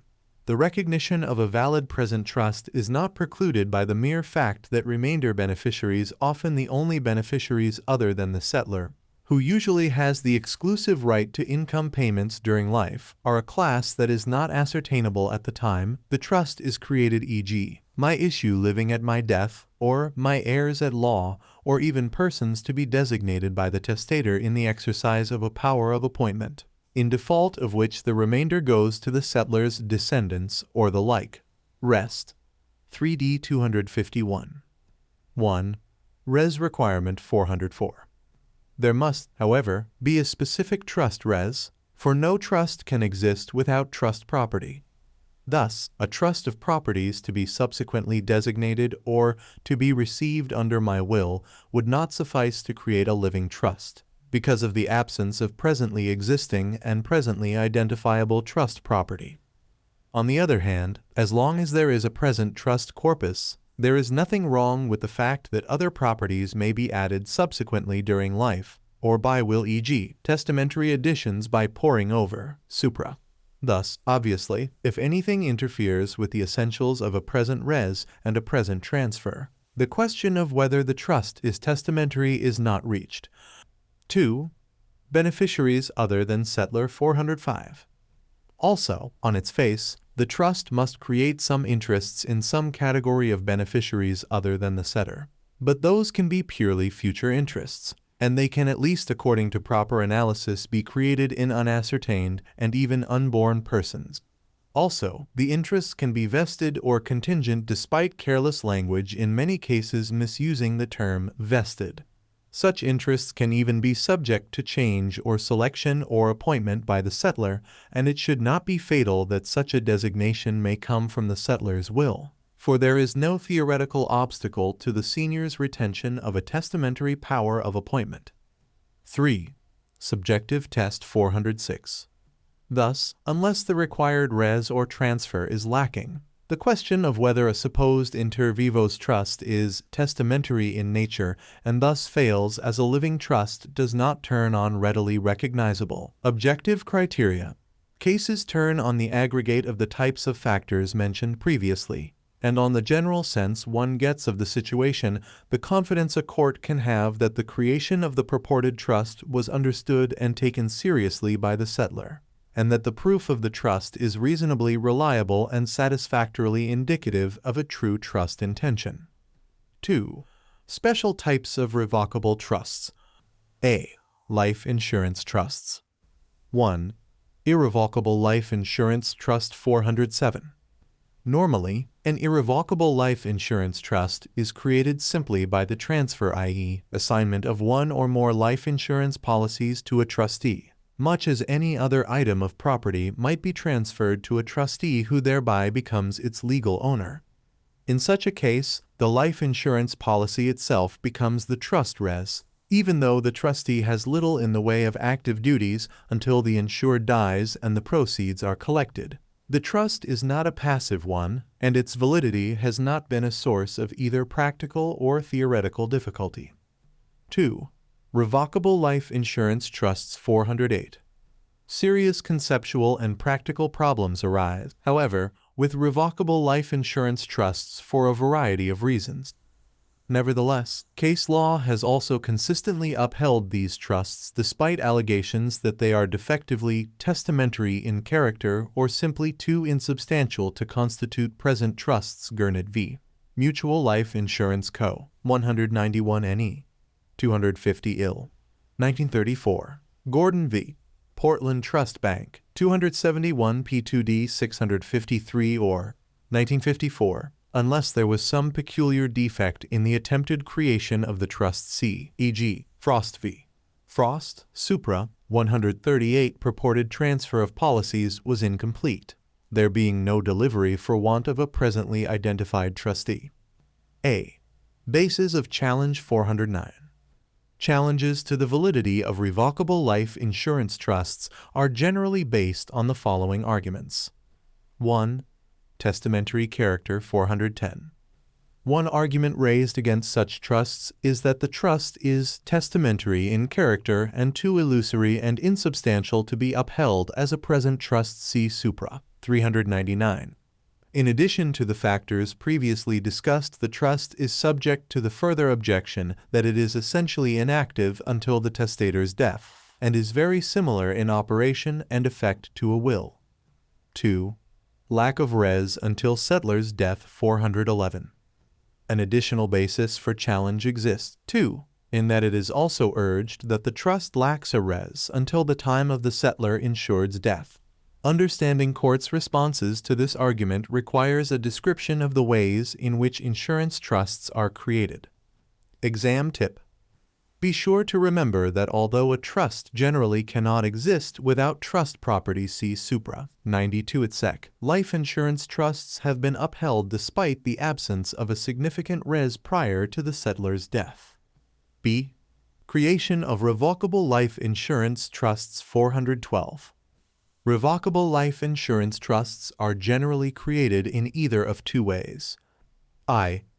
The owner of the life insurance policy may designate the trustee as the payee of the policy proceeds, normally designating the payee as trustee of the trust, and the settler and trustee usually execute a written trust agreement. In nearly all states, however, an oral promise by the payee to hold in trust or other oral manifestation of the trust terms will be effective if satisfactorily proven. The trustee may be given custody of the policy for convenience, but it is not assigned, and the policy ownership remains in the settler insured. Roman 2. A less frequently employed method is to assign the insurance policies themselves to the trustee pursuant to a trust agreement. Whichever of these methods is used, the trust may be either funded where there is a transfer to the trustee of other property, the income of which may be used to pay premiums, or unfunded with no other assets placed in the trust. C. Bases upon which revocable insurance trusts are upheld. 413. In the absence of special circumstances creating defects such as lack of a trustee and thus lack of delivery, or the absence of properly ascertainable beneficiaries, revocable life insurance trusts have inevitably been sustained in one way or another by the courts. 1. Testamentary character. 414. These trusts are no more testamentary or tentative in character than any other revocable and amendable trust. 2. Res. 415. Despite the argument that the trust has no res until the insured's death, the courts have upheld such trusts on the basis of one of two theories. A. Chose in action is res. 416. The trust may be upheld under the rationale that the trustee's right as the revocably designated beneficiary of the policy itself constitutes a property interest, not a bare expectancy, but a chose in action in the form of a third-party beneficiary right under the contract, an interest that has been called vested subject to divestment, which serves as the trust property. B. Proceeds paid at death are res. 417. Under the more modern rationale, the trust is created at the insured's death by operation of contract, really by a pair of contracts, one between the insurance company and the settler, and the other between the settler and the trustee. In other words, the insurance policy contractually requires the insurance company to make a transfer to the trustee, and that transfer creates a trust that the trustee must carry out in accordance with the terms of the trust agreement. Under this view, the proceeds are readily recognizable as the res. According to this analysis, a trust is created at the insured's death by a present transfer that is no more invalid as a testamentary disposition than any other payment of insurance proceeds at an insured's death where no trust is involved. As in other trust contract cases, the intention of the settler and the awareness of, i.e., fairness to the trustee should control on the question of when the trust arises. See Supra 297. B. Totten trusts, so-called tentative or savings deposit trusts. 418. Deposits are often made rather casually with banks or savings and loan associations in the name of the depositor in trust for another person. Is this really intended to be a trust? If so, should it nevertheless fail as an attempted testamentary disposition? If it is a valid trust, what are its terms, who has rights, and when do they attach? Example: depositor deposits funds in bank in her own name as trustee for child, or in the name of depositor in trust for child. This is the classic Totten trust situation. Compare, if depositor deposits funds in bank not in her own name, but in the name of friend as trustee or in trust for child, this is not a Totten trust case. Nor is there a Totten trust if grandparent had sent funds to parent for parent to deposit one in the name of parent in trust for child, the common way a trust account is started for an infant by a grandparent. In these cases, the deposit was made by someone or with funds from someone other than the one designated as trustee. The account name presumptively means exactly what it says, that there is presently a regular trust, even though obviously in these examples the terms of the trusts are unspecified and subject to proof and clarification by other evidence. The focus of the present discussion, however, is upon deposits of the type in the paragraph above, in which the depositor or source and the nominal trustee are the same person. 1. Question of trust intention. 419. Such a deposit is not really clear on its face and does not by itself prove that the depositor intended presently to create an inter vivos trust. The depositor may have intended, I, to create a trust upon her death, Roman 2 presently to create a trust that is revocable by her at any time prior to death, Roman 3 presently to create an irrevocable trust, or Roman 4 to create no trust at all, the form of the deposit being merely to avoid certain restrictions or limitations on insurance. protection, or to set apart funds in case the depositor decides to create a trust in the future. The last of these has no trust intention at all, and although there is trust intention in the first, it is an intention to create a trust in the future, and thus of no legal effect. The second and third intentions mentioned are permissible forms of trust intention, but the question is whether these intentions have been properly implemented to create a valid trust, and if so, upon what terms. 2. Validity and effect 420. Faced with these possibilities and uncertainties, courts have developed differing positions with respect to the validity, presumed intention, and effect to be given to these bank deposit situations. A. Presumptively a revocable trust 421. Most cases hold that a deposit by one person of her own money in her own name as trustee for another presumptively creates a revocable trust.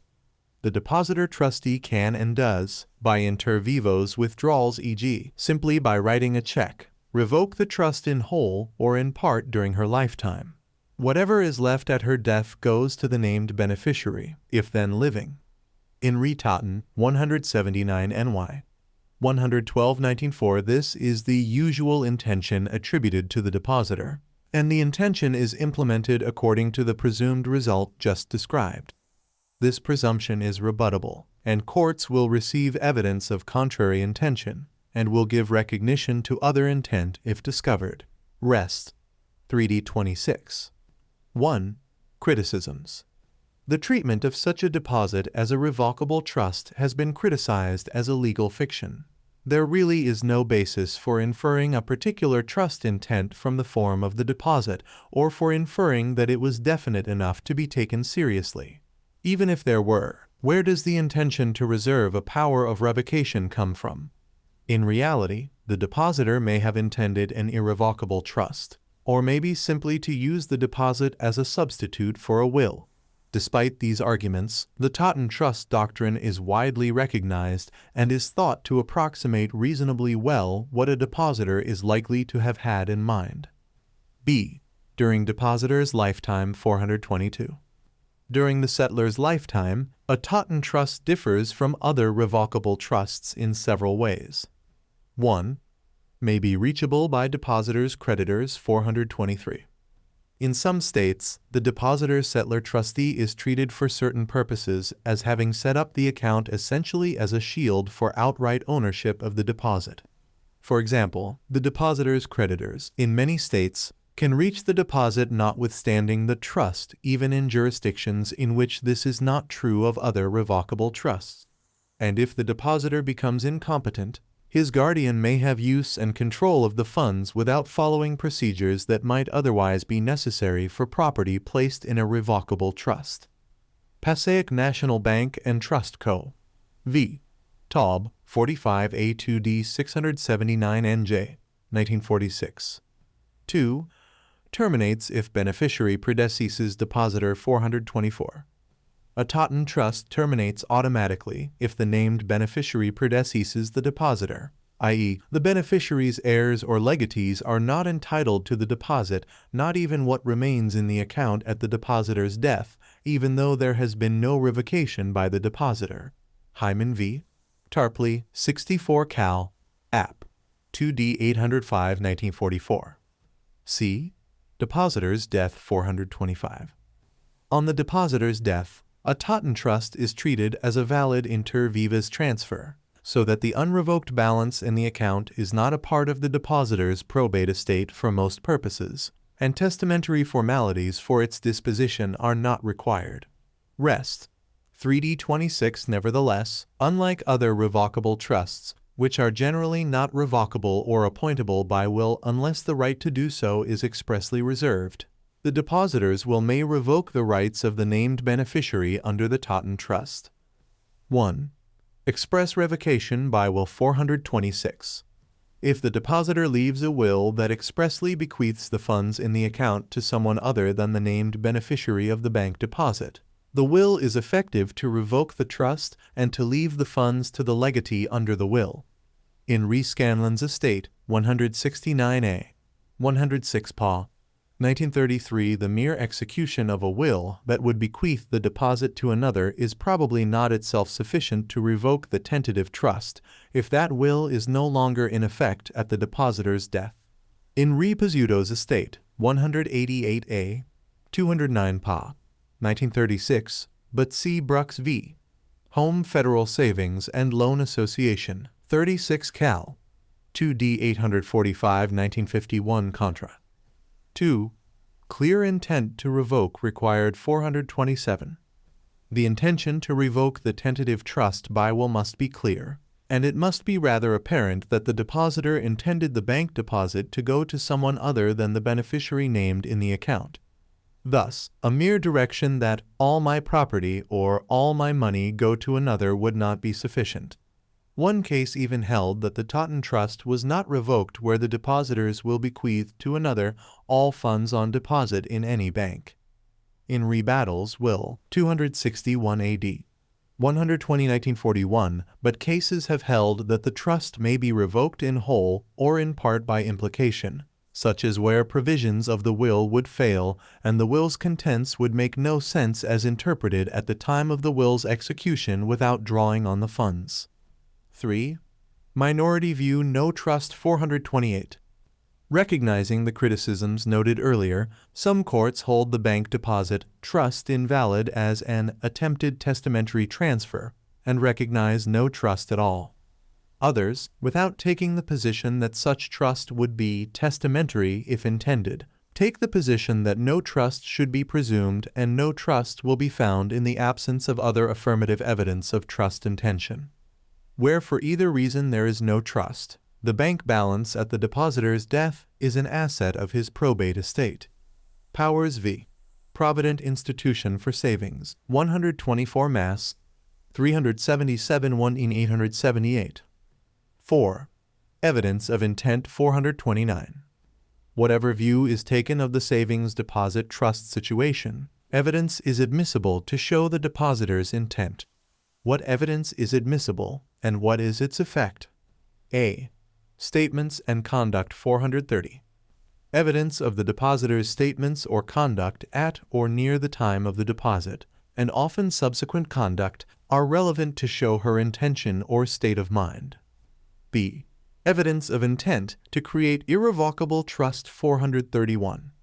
In many cases that have found the intent to create an irrevocable trust, it has been considered significantly persuasive that the existence of the deposit was communicated to the named beneficiary, and particularly persuasive that the savings account passbook was delivered to the beneficiary. Harrington v. Donlan, 45 NE2D 953 Mass, 1942. Exam tip. The important things to remember about Totten trusts, e.g., a deposit by X in trust for Y, are: the depositor retains full control of the money in the account during her lifetime. A Totten trust is revocable by I. the withdrawal of funds, Roman II. any lifetime act manifesting the intent to revoke, and Roman III. unlike other revocable trusts, a contradictory provision in a will. A Totten trust does not protect funds in the account from creditors' claims. A Totten trust terminates if the beneficiary predeceases the depositor. 3. Revocable trusts and substantive policies. A. Forced share of surviving spouse 432. Can a property owner transfer property into a revocable trust and thereby circumvent policies of the law of decedent's estates or other policies restricting testation or imposing obligations on a decedent's estate? This section addresses the use of a revocable trust to avoid the statutory forced share of the transferor's surviving spouse. Example: under the law of the state involved, testator's wife would be entitled to a 1/3 share of his estate, and if he makes a will giving her less or something different, e.g., a life estate in his property, she has a right to elect against that will and to take her 1/3 interest outright. During life, testator transfers the bulk of his property to a trust under which he retains a right to the income for life and a power of revocation. At testator's death, he is survived by wife, who elects against his will in order to take her forced share. Are the assets in that trust included in his estate for purposes of determining the amount of wife's forced share, and can she reach them to satisfy her forced share? 1. Majority View 433.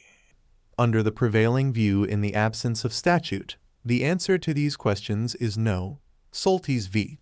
First of America Bank, 513 NW2D 148 Mitch. 1994. This is also the position adopted in the earlier restatements. Rest. 2D57 CMT. See, this result assumes I that the owner was free, as is generally the caseage, to defeat the spouse's forced share by giving away property outright during life, and Roman 2 that the revocable trust was valid. C. Supra. 403-406 rather than purely illussory. 2. Trust that is illusory or mere agency. 434. If, however, under the more general rules considered previously in connection with the alleged testamentary character of revocable trusts, a particular trust is found to be illusory or to constitute a mere agency because the transferor was deemed not to have parted, even revocably, with any interest in the property, then the property of course remains property of the grantor and becomes property of his estate at death. As we have seen, absent peculiar circumstances, this is rarely the case. In most jurisdictions, absent special legislation, the same standard is to be applied in the forced share cases as is applied in the defective, illusory trust cases. However, it does appear in some of the cases that the courts have been more responsive to and readily persuaded by evidence tending to suggest that the trust was entirely illusory when the issue involves a spouse's elective rights. C. Johnson v. Lagrange State Bank, 383 NE2D 185 IL, 1978. 3. Other views. A. Intent Test 435. A few jurisdictions have employed an intent or virtual fraud test, asking whether the transferor's subjective purpose in creating the trust was to avoid the spouse's forced share. If such a purpose is found, in these states the spouse is allowed to disregard the trust and have the assets treated as a part of the transferor's probate estate. B. Recent statutes and cases 436. Gradually increasing case law and a substantial and growing number of statutes have adopted the position that, even though the trust is otherwise valid and in no way defective as an illusory transfer or as a mere agency, the rights of the surviving spouse can be asserted against the trust property. See, e.g., Sullivan v. Birkin, 460 NE2D 572 Mass. 1984 Prospective Change-Off Law. Moore v. Jones, 261 SE2D 289 NC, 1980. UPC 202I. The details of this right and of its measurement vary from statute to statute, but the essence of these rules is that even though revocable trusts may and generally will pass challenges based on formal grounds, testamentary character, and compliance with the Wills Act, they may not be used to circumvent the serious substantive policy granting a forced share to a surviving spouse. The rationale is that rights under such a trust are so similar to complete ownership that it makes a farce of forced share legislation to allow it so readily to be avoided. Rest. 3D 252. 4. Majority View not applicable to dower or community property 4371 even in the majority of jurisdictions, which allow the surviving spouse's elective share to be circumvented by a revocable trust.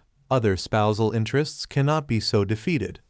For example, where the inchoate right of common law dower or courtesy still exists with respect to land and in jurisdictions that have the community property system, even an outright transfer by one spouse cannot defeat the inchoate or community interest of the other. B. Other situations: taxation, creditors, and restrictions on charitable bequests. 1. Income and estate taxes 438. The Federal Internal Revenue Code and the tax law of most states today make it clear that a property owner who transfers property to a revocable trust achieves no beneficial change in his tax position. For example, the income of the trust will continue to be taxable to the transferor IRC. 671-677, and the corpus of the trust will be included in his gross estate at death, IRC 2036-2381, not only when the trust is wholly revocable or freely amendable, but also when any of a broad variety of powers or beneficial interests have been retained. 2. Creditors 439. The laws of the various states differ, but the property in a revocable trust often is not reachable by creditors of the deceased settlor, and once the debtor-settlor has died, the federal bankruptcy code is no longer available. Even in those states that do allow creditors of the settlor to reach revocable trust assets during life, see infra 946-949, these doctrines may not apply after the settlor's death, although there are exceptions. Compare Rest 3D. 252 CMT. Irrevocable trust assets should be as needed subject to claims of settlor's creditors or creditors of his estate, and should also be used to determine and satisfy shares of pretermitted heirs, adding further that antilapse and similar statutes should apply to revocable trusts. 3. Charitable bequests 440.